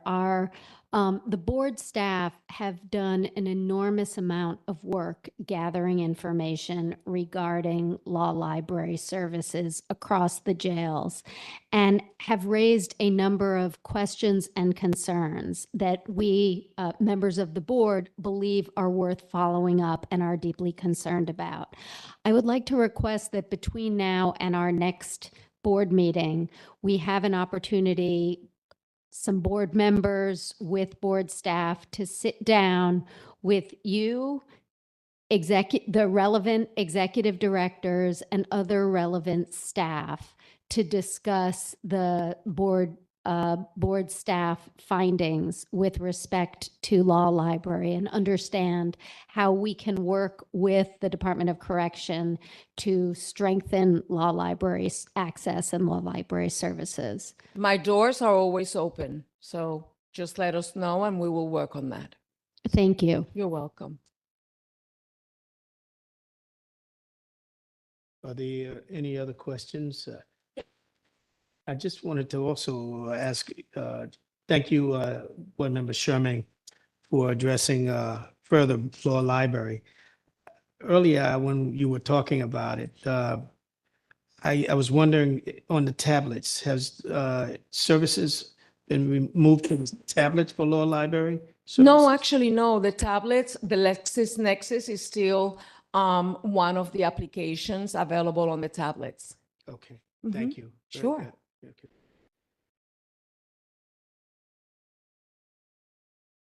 You're welcome. We'll go to DOC's limited variance requests. Thanksgiving Day visits, variance from minimum standard 1-09 C1I. Desmond?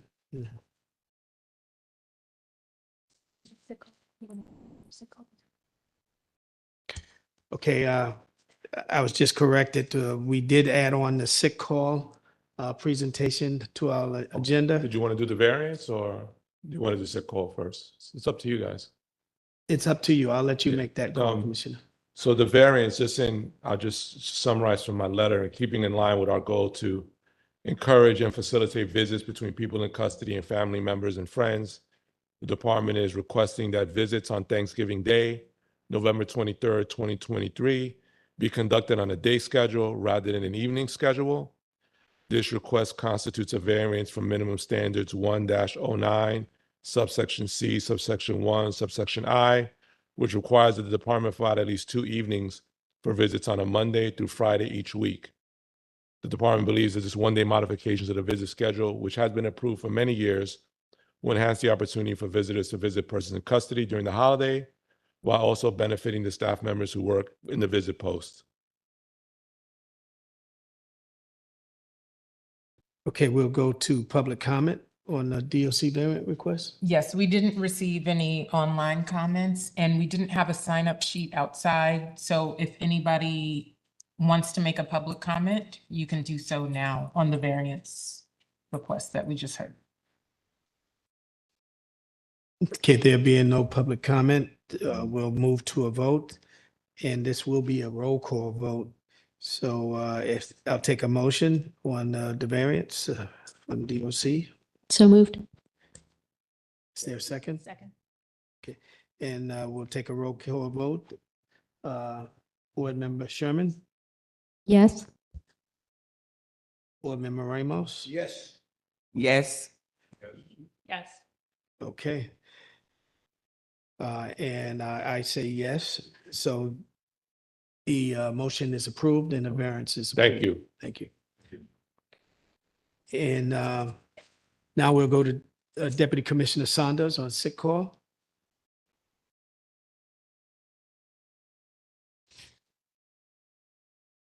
I'm not sure if we have a presentation available.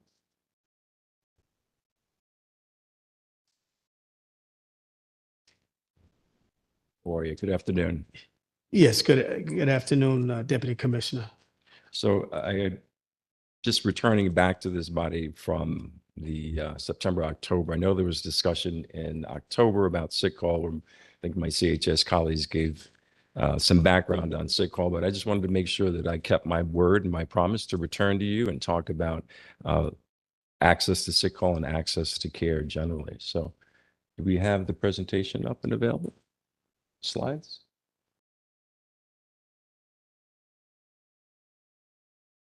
Excellent. All right. So good afternoon. So next slide. So sick call is for non-emergency medical or mental health care. Persons in custody dial the health triage line.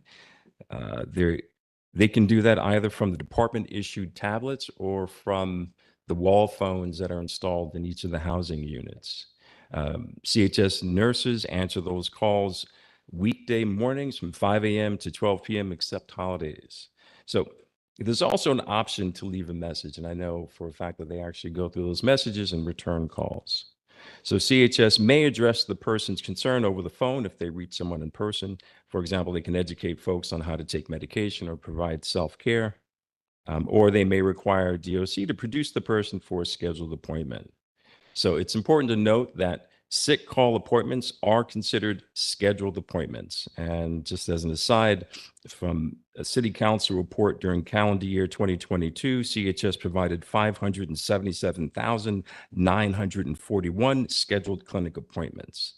In calendar year 2022, I believe of that number, there were 74,336 scheduled sick call appointments, which approximately 67% of those were seen.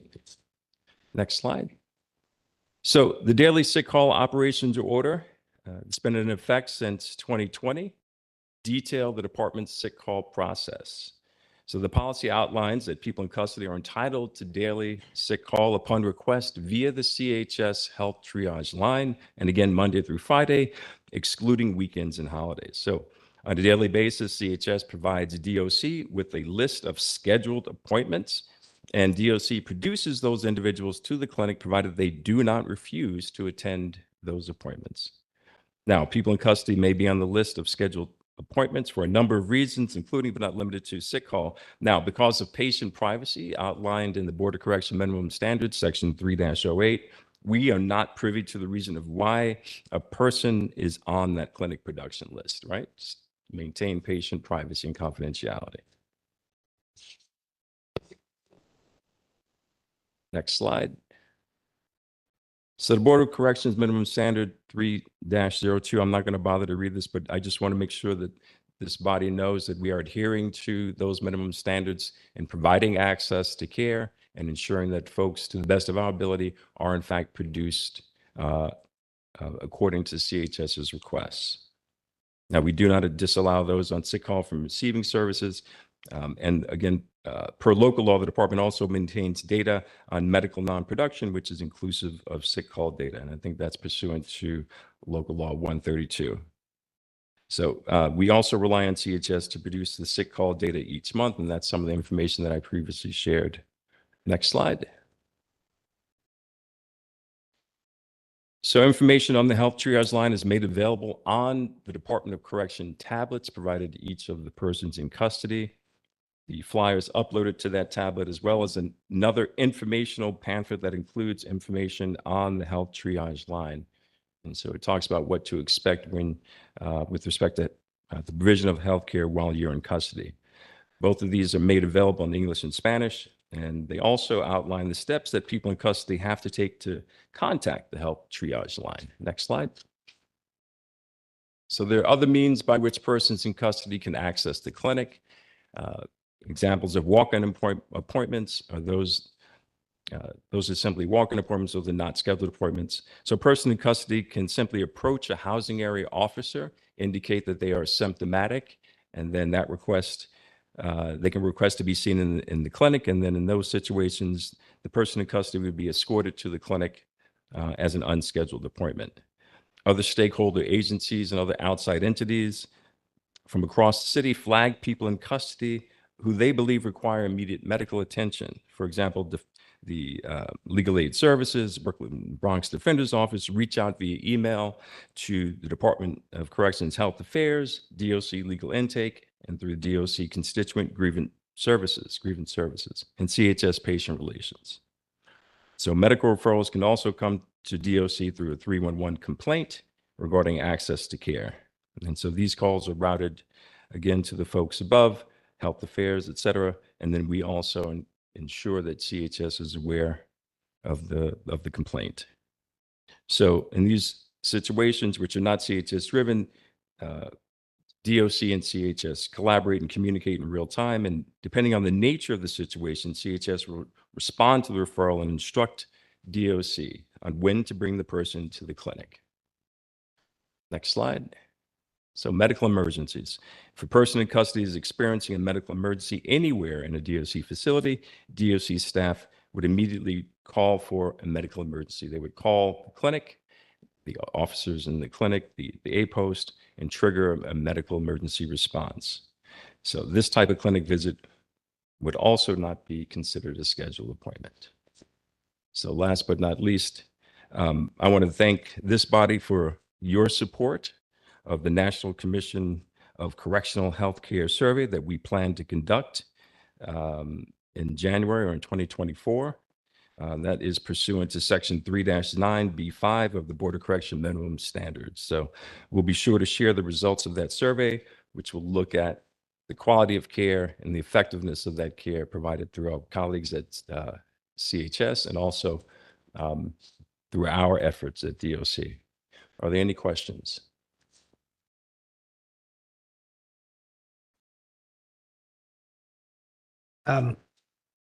Any question, board members? I had just maybe a clarification. Could you, when you started out, you started out with the total number of sick calls? Could you just give me what that averages in capacity so to maintain it? From a city, well, so I pulled that number from the city council report from calendar year 2022.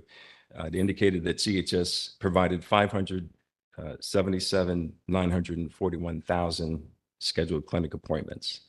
Of that number, non-production was about 117,152, and of that, refusals were about 75,000 or 64% of that non-production number.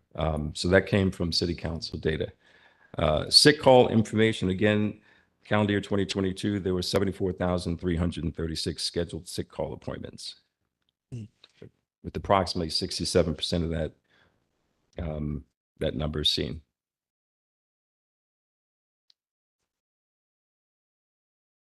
Any questions?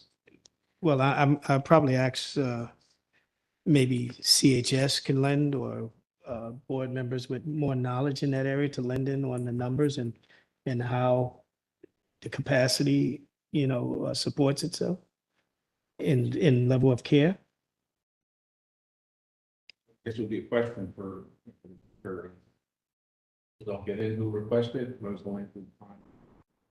Let's say on the scene. So how many people, well, calendar year 2022, you had about 74,300 and change who requested, and of that number, 67% were seen, a number that would constitute refusals or conflicts in scheduling. So core production, recreation, law library, visitation, barbershop, or any number of things that may warrant that their refusal. They're seen pursuant to CHS scheduling them. So if a person has an urgent type of request, the health triage line nurse would make that call, and we would see them as soon as that, if that person appears on the list, if they call, let's say, the day before, and CHS deems that visit to be warranted, then they would add them to the list of scheduled clinic production, and then we would produce them to the clinic, provided they don't refuse. So in August, I think there were about 52,000 and change scheduled clinic appointments, just as an example off the top of my head. And I think our average daily population in August was about 6,000 or so. So I'm sure you guys can do the math. That's the health triage line for when folks approach like the B-post officer or whatever in the dorm and say that they need to be seen in clinic, but not for an emergent matter. Can you give us a sense of how that gets relayed and how frequently those people are seen within 24 hours? Do you have a sense of that? So if a person approaches a B-post officer and asks to be seen, that person would probably be directed to dial 614 # via the house phone and reach out to the folks on the end of the health triage line. They're currently being directed to use the phone. The officers are not passing that on in any other way.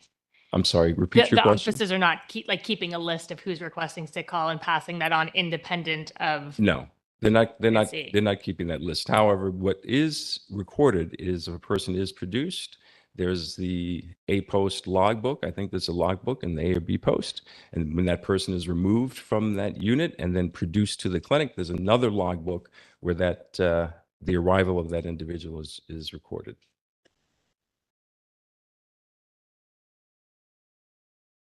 Okay.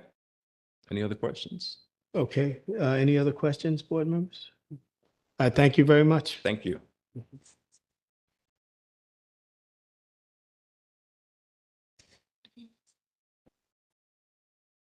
Okay, at this time,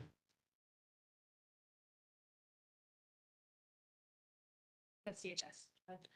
we're going to go to CHS updates. Okay, yes, okay, thank you, by the way.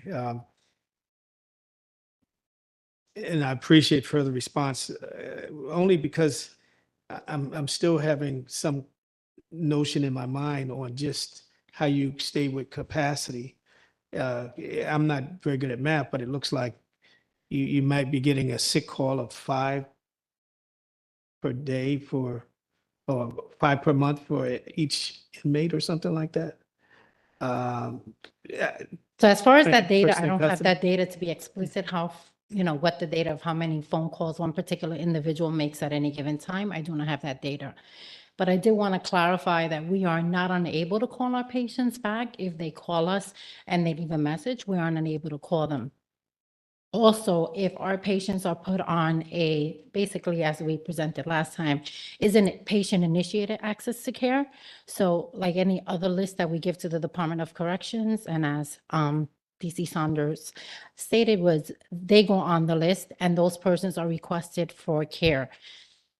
They are not aware if it's a sick call care or if it's a regular other encounter, so they get into the mix, and production is affected for the health triage line as it is with everything else.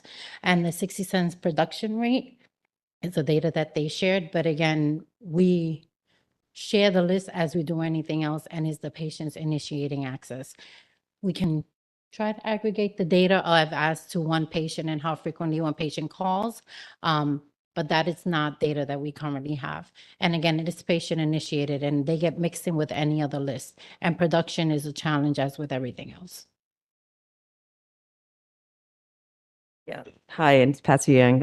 And I just wanted to clarify that I think, Dr. Bedard, your question about folks in housing areas approaching an officer directly is a separate question from the triage line that CHS runs, slightly different.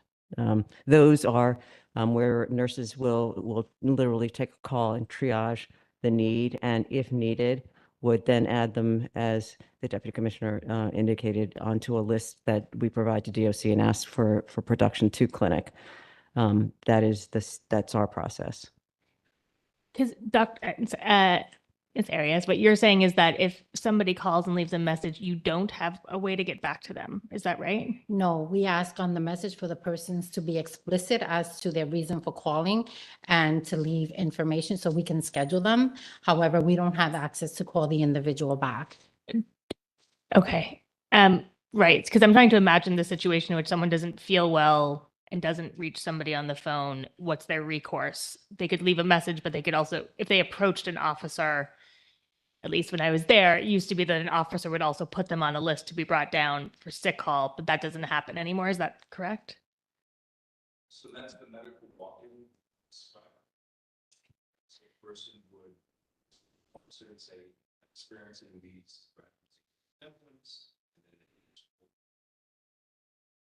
Okay, so there's just there are multiple things that used to be called sick call that are now broken out to be slightly distinct from what we used to call sick. There's the health triage line, which is not quite sick call, and that is also not quite sick call. Is that right? Okay.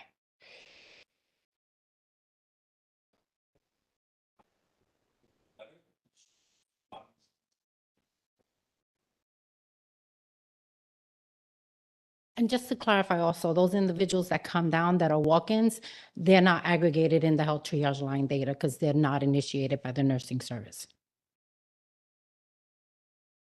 Yeah, well, thank you. I will ask our staff to sort of get a better handle on what the numbers mean to us, because that's important on care that's provided. And so I just asked the executive director to have our team, sort of look a little further into what the numbers mean. Okay, thank you. And now we'll go to CHS updates. I have very, very few updates other than the fact that we are continuing to offer and inform people about the availability of influenza vaccine and the new monovalent COVID vaccine. The uptake so far has been pretty slow, a little higher for flu, which is interesting to think about. But we continue to offer that on a requested basis. And we're monitoring the numbers. Can I ask about? Okay, go ahead. Dr. Bedard. Patsy, do you have RSV vaccine available as well? Not yet. But we're looking at that. Thank you. That's it. Any questions? Further questions? I just wanted to understand, I think Dr. Yang, you missed we heard a call from a person in custody who is at NIC, who expressed concern about the lack of availability of COVID vaccine, and RSV as well. So I just wanted to make sure that we understood how availability is being communicated to folks in custody, and any additional measures that Sure. I mean, can be undertaken. and thanks to the department, we have tablets and we can provide information through there. We have flyers. Our providers offer the educational information, urging people, telling them about how protective it is to get vaccinated. We've also done a sweep around in the infirmary itself, where we have our most medically vulnerable folks. If there are individuals who either we didn't reach, or we somehow missed, or they changed their mind, they can certainly call the health triage line. And if we were able to get that information, and I do apologize, I had to come in a little late, for that individual, we can reach back out. Thank you. Okay, thank you. No further questions. We'll go to CHS variances.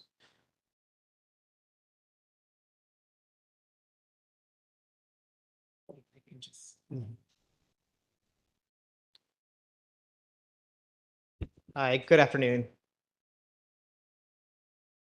If you just give us 1 second. Sure, no problem. Thank you.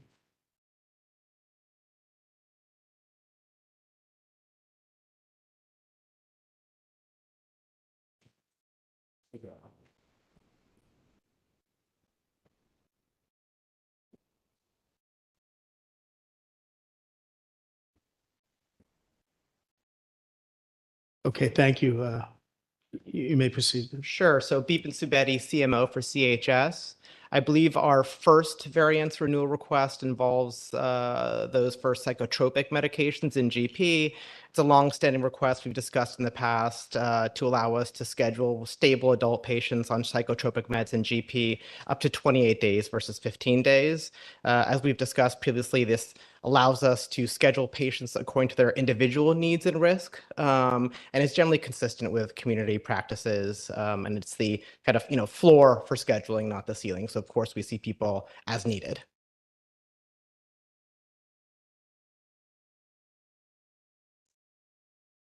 Any questions? Oh, sorry.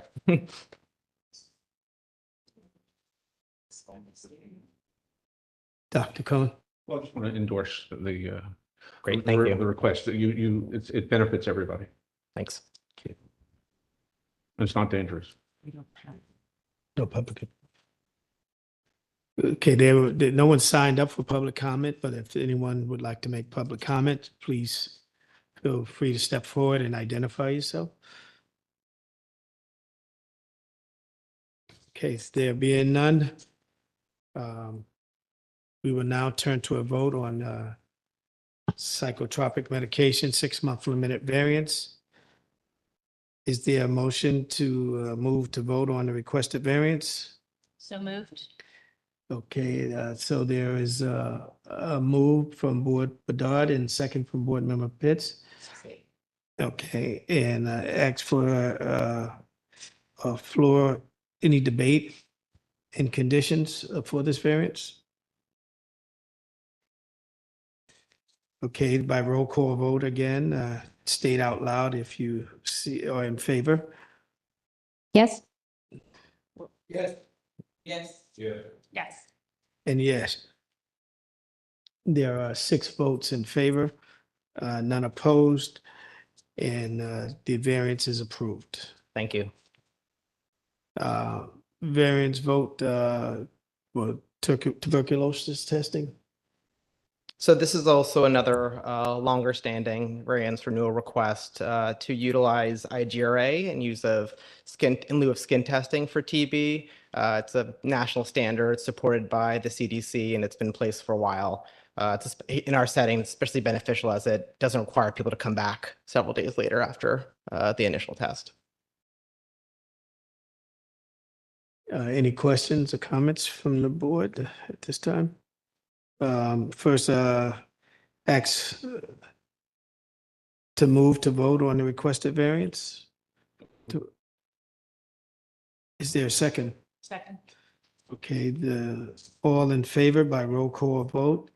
Those in favor or opposed, please make your vote. Yes? Yes. Yes. Yes. Yes. It's a unanimous vote by roll call. The variance is approved. Thank you. I just wanted to, my fabulous team, our fabulous team, the CHS team here, checked on that patient in the interim, and he was actually vaccinated with flu in October and COVID in November. We will reach back to clarify some obvious misunderstanding. Okay, thanks. Thank you. Thank you very much. At this time, we'll take COBA updates. So,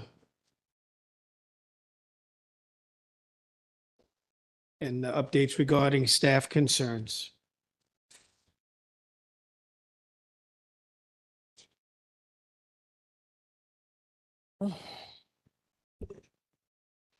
Good afternoon.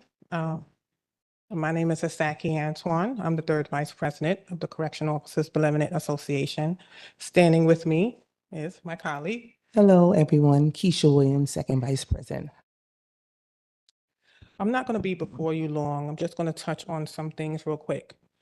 I am the board member assigned to NIC West Facility, and now the staff that has transitioned to the West Facility, if they want to call it the Annex. I want to speak about the transition a little bit because it was very tasking. I did a walkthrough prior to the facility opening, and the housing areas, they did remarkably well in ensuring that the detainees had buckets, mattress, you know, the necessary things that's needed to run the housing area. It was important for me to also ensure that my members, the officers, had the tools that they needed, logbooks, this, that, in order to facilitate and run the housing area efficiently. Of course, with anything, you're going to have some snafus, yes, and we work collectively with the management team through those kinks. Today I heard testimony in regards to Law Library moving to the Bronx because of there being a problem in the housing area. And that project will take about 2 weeks. But there are also issues that affect my offices. So in the intake restrooms for the officers, you wouldn't even want to go in there and use it.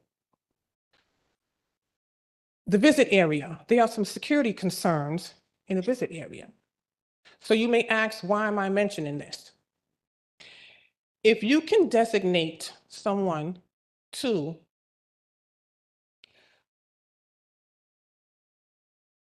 renovate or reorganize or move the law library to a sprung where they have to, I'm sure, do work on it, right? Then you can do the same for the offices. I'm very, very, very annoyed by that.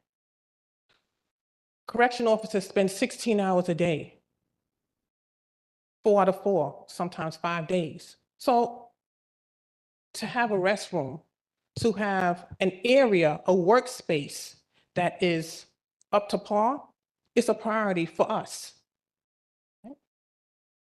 It also appears that the department is going backwards in this SRG housing.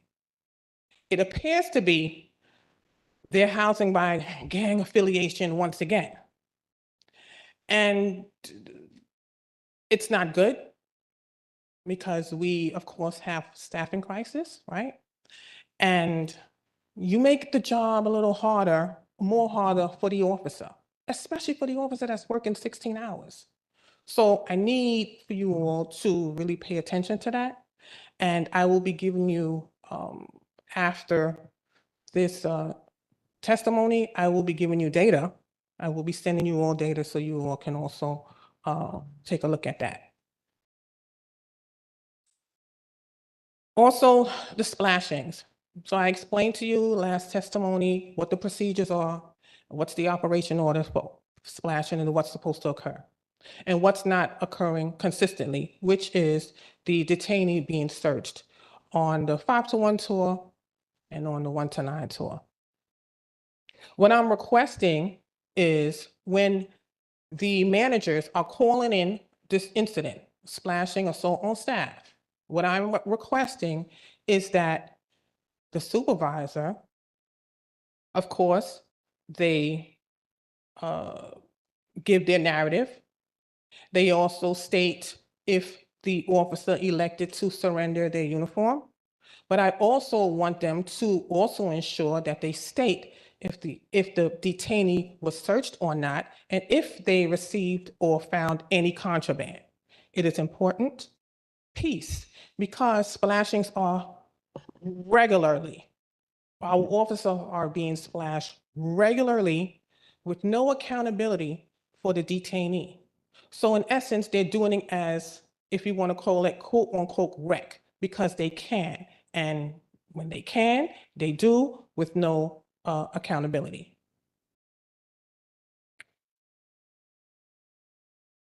The women in the jails, I'm looking forward for an update, Ms. Pitts, when you have one. When you have one, I just don't want it to fall on deaf ears, right? It's like, again, it's an important piece to us, COBA, to the offices, you know, to correctional staff. That's what I should say. Because not just officers, you have the civilians as well, you know, that it's an important piece. It's an important piece to DOC leadership also. Okay, thank you. Thank you for that.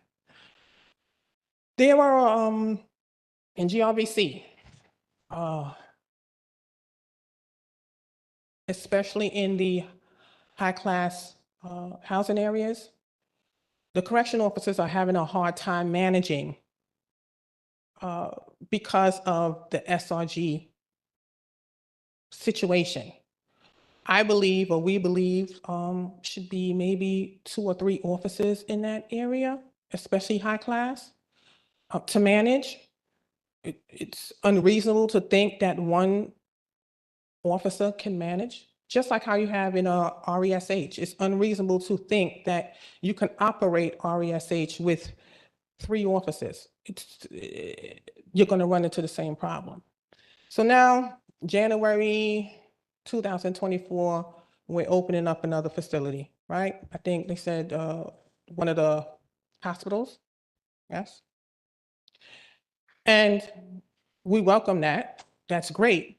But the question that I have is, if we're having issues, staffing issues, staffing certain housing areas appropriately, then where are we going to be getting these officers to facilitate this new hospital ward? So I need for you all to look at that as well. We are not getting the amount of candidates that I guess everyone thinks that we should have. So it's very, very hard when there are officers that are electing to resign and to retire. We're just not retaining officers. So to put forth a plan without the allotted staff, we're going to have a problem from the inception. And that's it.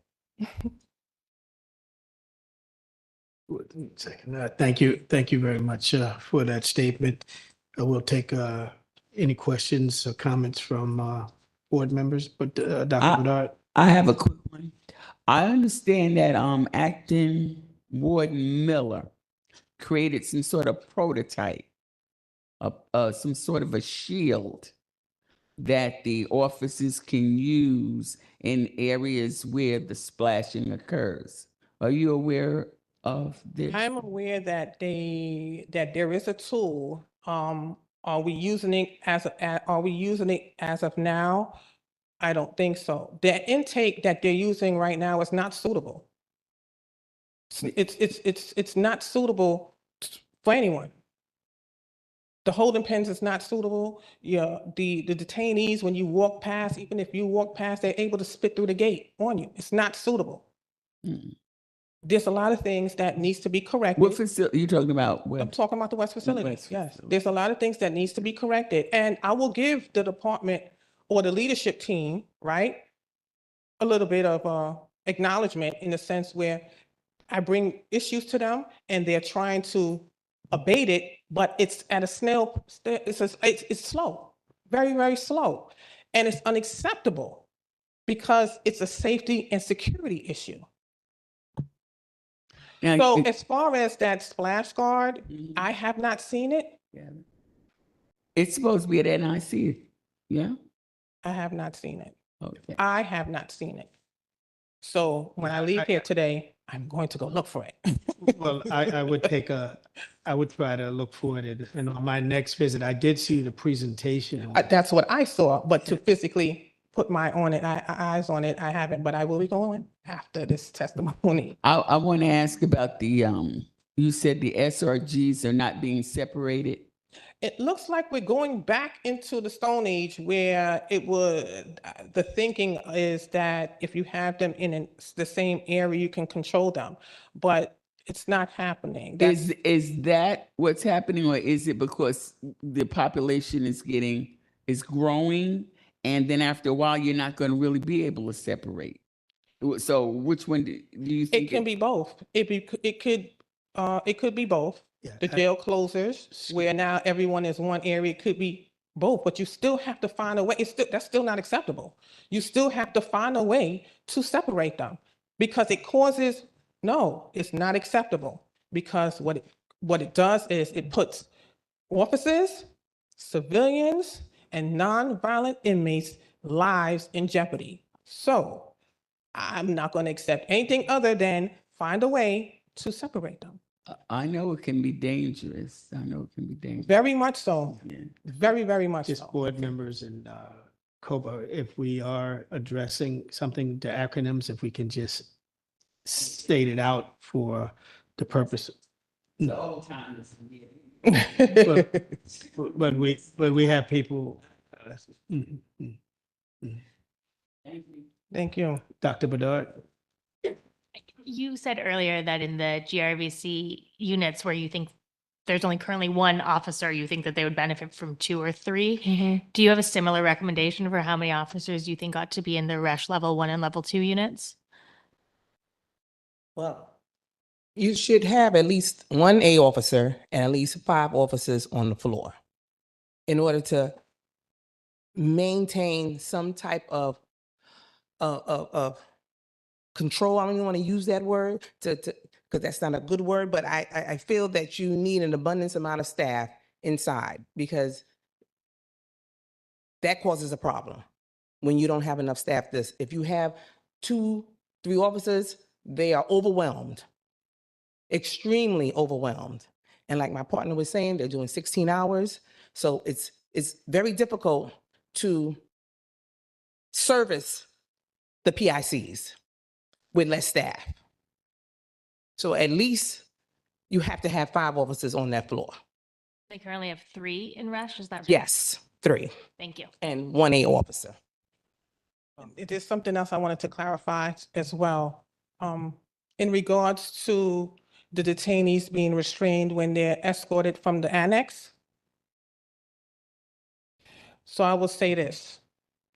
If indeed that practice has ceased, I need the leadership team to generate a memorandum and advise my members, because we have not been advised of that.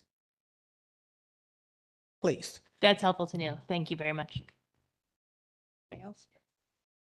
Thank you. If there's no other questions, appreciate your Thank you. comments. Thank you.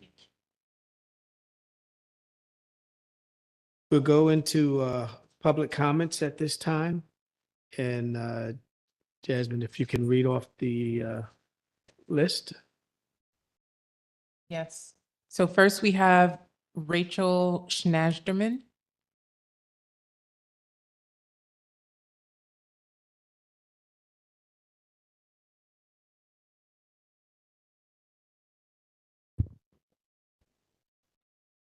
Good afternoon. My name is Rachel Schneiderman, and I'm a correction specialist at New York County Defender Services, advocating for our clients who are currently incarcerated on Rikers Island. In the last board meeting of 2023, I'd like to look back on yet another year of Department of Correction dysfunction and chaos and forward to the opportunities that may lie ahead. Over the last year, the department's restrictive housing model has seemingly gone through several transformations, yet its current form, RESH, looks almost identical to its predecessor, punitive segregation. Since the supposed end of punitive segregation years ago, we've seen the creation of ESH, the planning, research, and advocacy for RMAS, which never came to be, a new ESH with the spirit of RMAS, and lastly, an adherence with the department's action plan, RESH. Currently, my office, NYCDS, represents 5 people in RESH, and time and again, we hear the same words from them. It's the same as the box. Those in ESH are not provided with adequate meals. A 19-year-old client of mine reported that he was given 3 taco shells for dinner. Yes, just the shells. Needless to say, he went to bed hungry that night yet again. Those in ESH are not provided with adequate access to clean drinking water. That same client mentioned that another person on his tier started a fire after begging for water for hours. The fire blazed in the middle of the day room for 30 minutes before anyone intervened, and the fire alarms never went off. A newly renovated, supposedly state-of-the-art facility where fire alarms do not work. I want to mention another client who we urgently need assistance with, and I know CHS is in the audience right now, and I'm genuinely asking for your help. One of our clients who is in ESH right now has multiple diagnoses of serious mental illness. The staff assigned to ESH are not equipped to manage the needs of a person with SMI, so their solution is to lock him in his cell and withhold his food. When I spoke to this client yesterday, it reminded me of something that I had read in the board's most recent death report. Our late client, Joshua Baez, was, quote, in DOC lock-in to enforce behavioral control. As a result, Mr. Baez engaged in self-injurious behavior that likely contributed to his death, and the department is apparently unable to learn from its mistakes. Our client in RESH, who's currently being locked in to enforce behavioral control, disclosed that he attempted suicide over the weekend, the second attempt since being on Rikers Island. This person does not belong in RESH. I reported this to DOC, I reported this to CHS, and no one seems to think that this person's life is worth saving. COs who refuse to bring people water, a legal department that does not seem to care about the law it is supposed to uphold, and a commissioner who is too cowardly to admit that he, like many people who came before him, failed to bring about the change that he was hired to ensure took place. The time has come for the appointment of a receiver. By the next board meeting, we will be several steps closer to this change, so we are looking to you, this board, the oversight agency of a city department that is unable to manage itself, to be a leader in this transition. What will your role be should a receiver be appointed? We appreciate that this board has already joined the many voices calling for a receivership, but we also need to understand the board's plans should a receiver be appointed, so that we as advocates can anticipate what this change will mean for our clients and our ability to advocate for them. Thank you for the opportunity to testify. Thank you. The next speaker is Michael Klinger.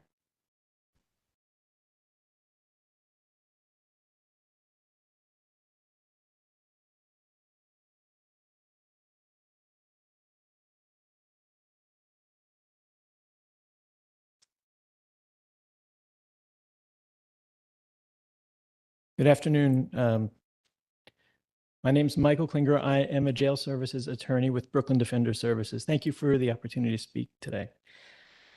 We'd like to share some of our clients' experiences, first with respect to access to law library and school, and then with respect to the way that breakdowns at the department compound one another to create an inhumane place for the people in the department's custody. Few, if any, of our clients have access to a law library as contemplated in the minimum standards, which require that the department provide access to a properly equipped and staffed law library, separate from any housing unit and sufficiently free of noise and activity and with sufficient space and lighting to permit sustained research.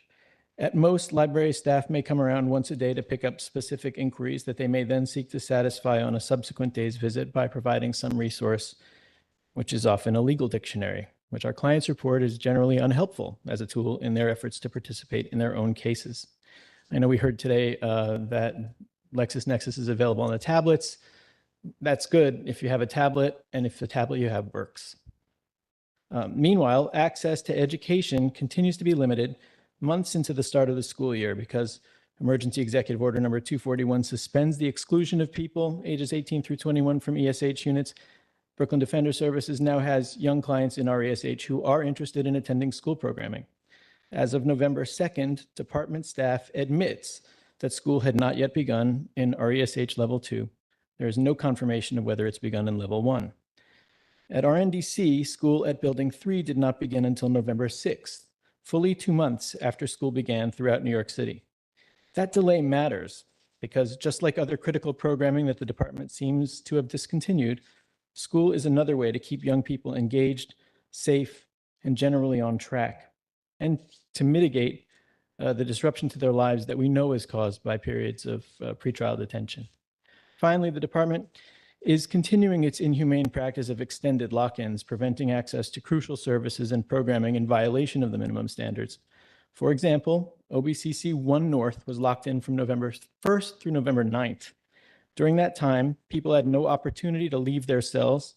They lost the ability to use the phone app on their tablets. The app just disappeared, including to call for medical care or lodge any complaint by calling 311. They lost all visitation, recreation, actual access to medical services, and even to showers.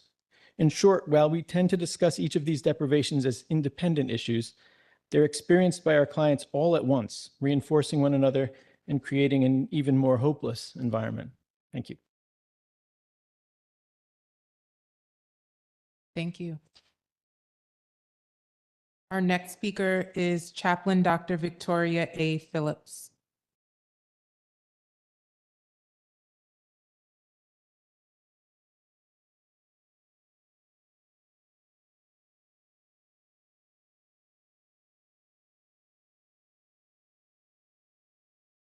Peace and blessings, everyone. Let me turn my computer on, please.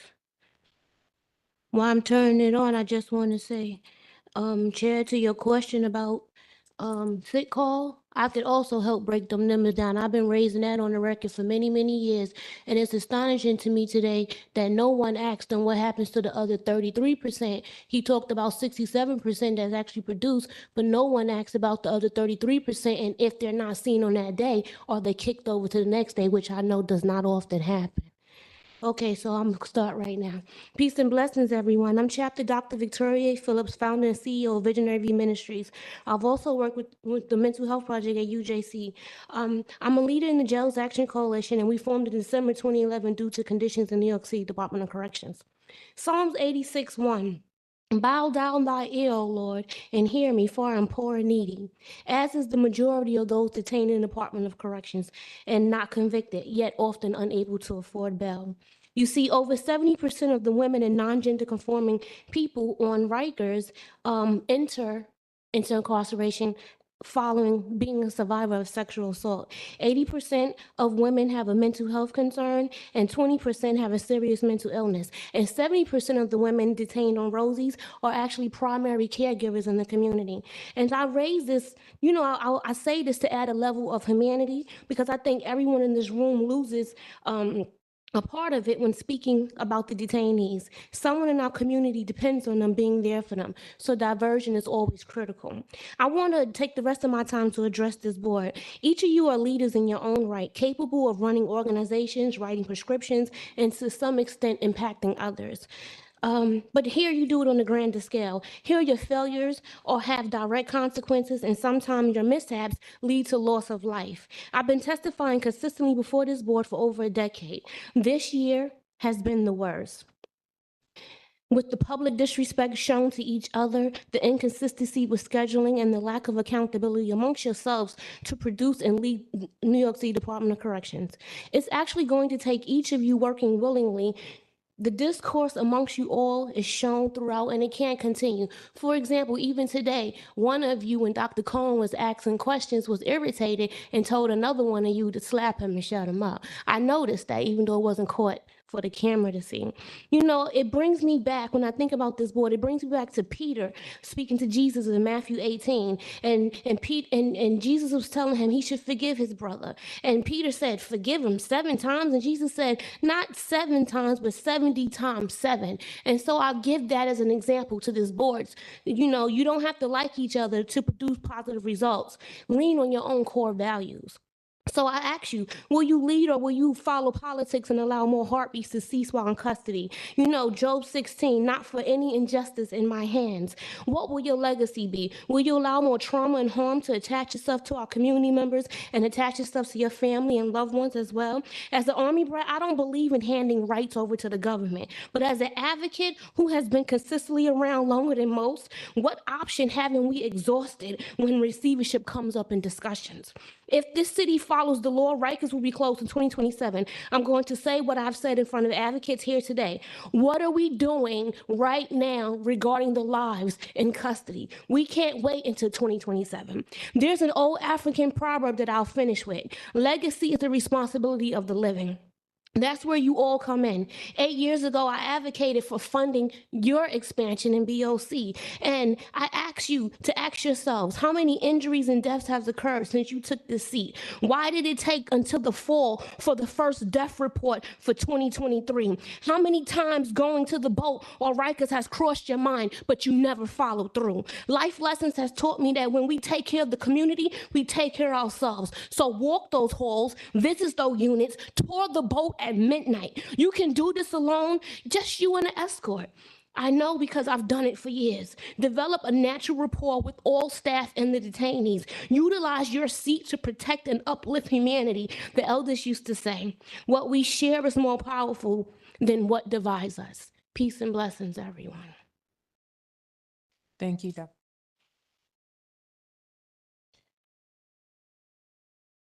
Our next speaker is Natalie Fiorenzo.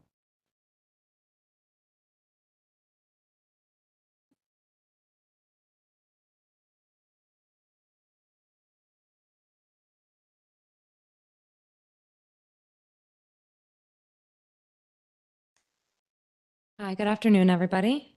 My name is Natalie Fiorenzo. I'm a corrections specialist at New York County Defender Services, where I work with our incarcerated clients to fight against the human rights atrocities that they are all facing while in the custody of the New York City Department of Correction. I'd like to stand here and give you my updates on just a few of the issues that have come to my attention in the past 4 weeks. I've heard 3 reports of clients who are walking through sewage water in their housing areas. This is in 3 different housing areas across 2 different facilities. I have heard from a transgender client in the Rose M. Singer Center who experiences regular comments from staff that she doesn't belong at Rosie's, and she suggested that the COs receive sensitivity training to work with this population, astutely thinking that this was a culture problem of DOC as a whole. I've spoken to 3 different clients who do not have tablets and despite asking multiple times have not received new ones. 2 of these clients don't have access to the regular phones in their housing areas and thus have not been able to get in touch with their families for weeks on end. One of those clients is in RESH and has contacted his family only twice in 22 days. I spoke to a client that was incarcerated for only 3 days and in those 3 days was beaten so badly by corrections officers that he was sent to Bellevue for emergency surgery. I sent a request to Rikers that a client be transferred out of his housing area where he was brutally attacked and his nose broken. And after 5 follow-up messages, the last of which the Board of Correction was CC'd on, he was finally transferred 2.5 weeks later. Might I add that that is on the lower end of how long it typically takes someone in an imminent situation of danger to be transferred out of their housing area. As I sit here and think about what's occurring as we speak, on Rikers Island, I can't help but feel like today has felt more like a retirement party for Louis Molina than the public hearing of an oversight body. This has been an opportunity for him to receive praise and offer his wisdom as he moves on to the next chapter of his life. He painted a beautiful picture of his aspirations for a better Rikers and a smaller incarcerated population there. And yet, in his last 22 months, Rikers has been a particularly deadly, soul-crushing environment for both our clients and DOC staff alike.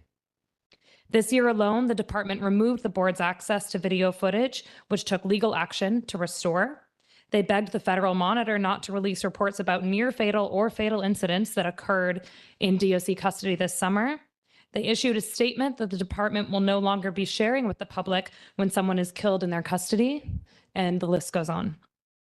I say all this to conclude that as an outsider looking in, decarceration, the wellness and rehabilitation of people in custody, and changing the culture of DOC have not been top priority during this commissioner's tenure. And we can only hope that the board is able to push for more honesty and care from the next administration. Thank you very much. Thank you. We have 2 commenters online.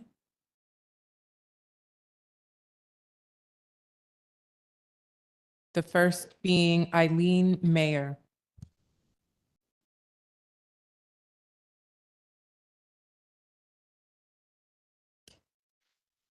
Okay.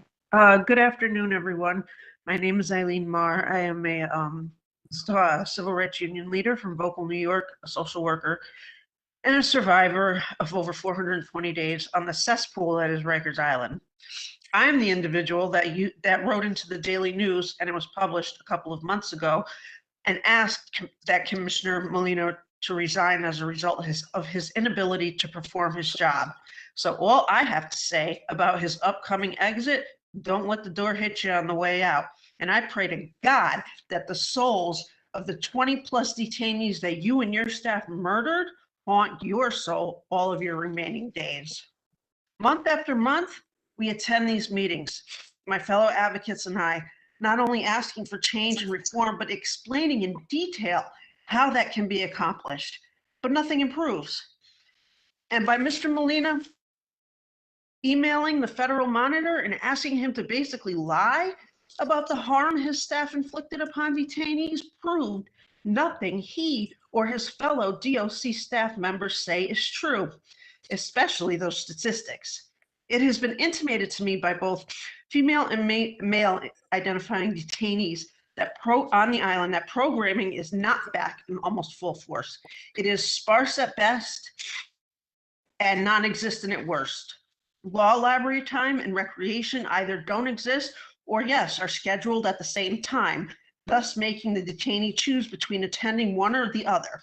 Mind you, both are legally mandated programs that the incarcerated person must be able to attend daily, and of course, at separate times. Mental health services are erratic at best, sparse at worst. The officers delay methadone for sport and threaten to completely withhold it, stating, "And I'll laugh while you piss and shit and shake on the floor." Their words, not mine. And medical services also continue to be lackluster at best and non-existent at worst. Just because this has been the norm in DOC and Rikers' century-plus history does not mean it should continue. Quite the opposite.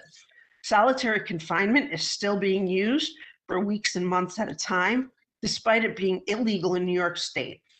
And those shackle chairs DOC is using that come directly from the Middle Ages, anyone needs to just remove all of them from the DOC facilities and destroy them, not give them more. The detainees need the actual programming and services. DOC needs to transport the detainees to all of their court dates. The island needs to close. DOC has proven time and time again that they are incapable of even keeping individuals alive or following a 3-year-old now state law barring solitary confinement.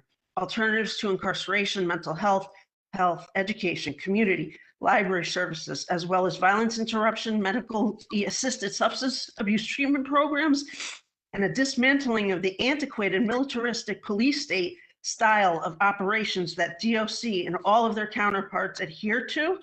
These are what will end mass incarceration, not shackle chairs and the withholding of methadone to those in need. And also, in conclusion, apparently there was a secret nightclub or lounge opened up on the island by the officers.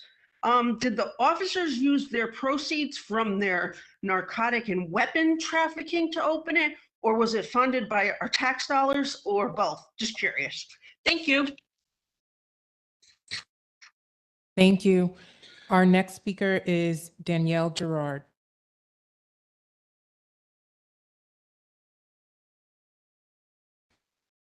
Danielle, please raise your hand.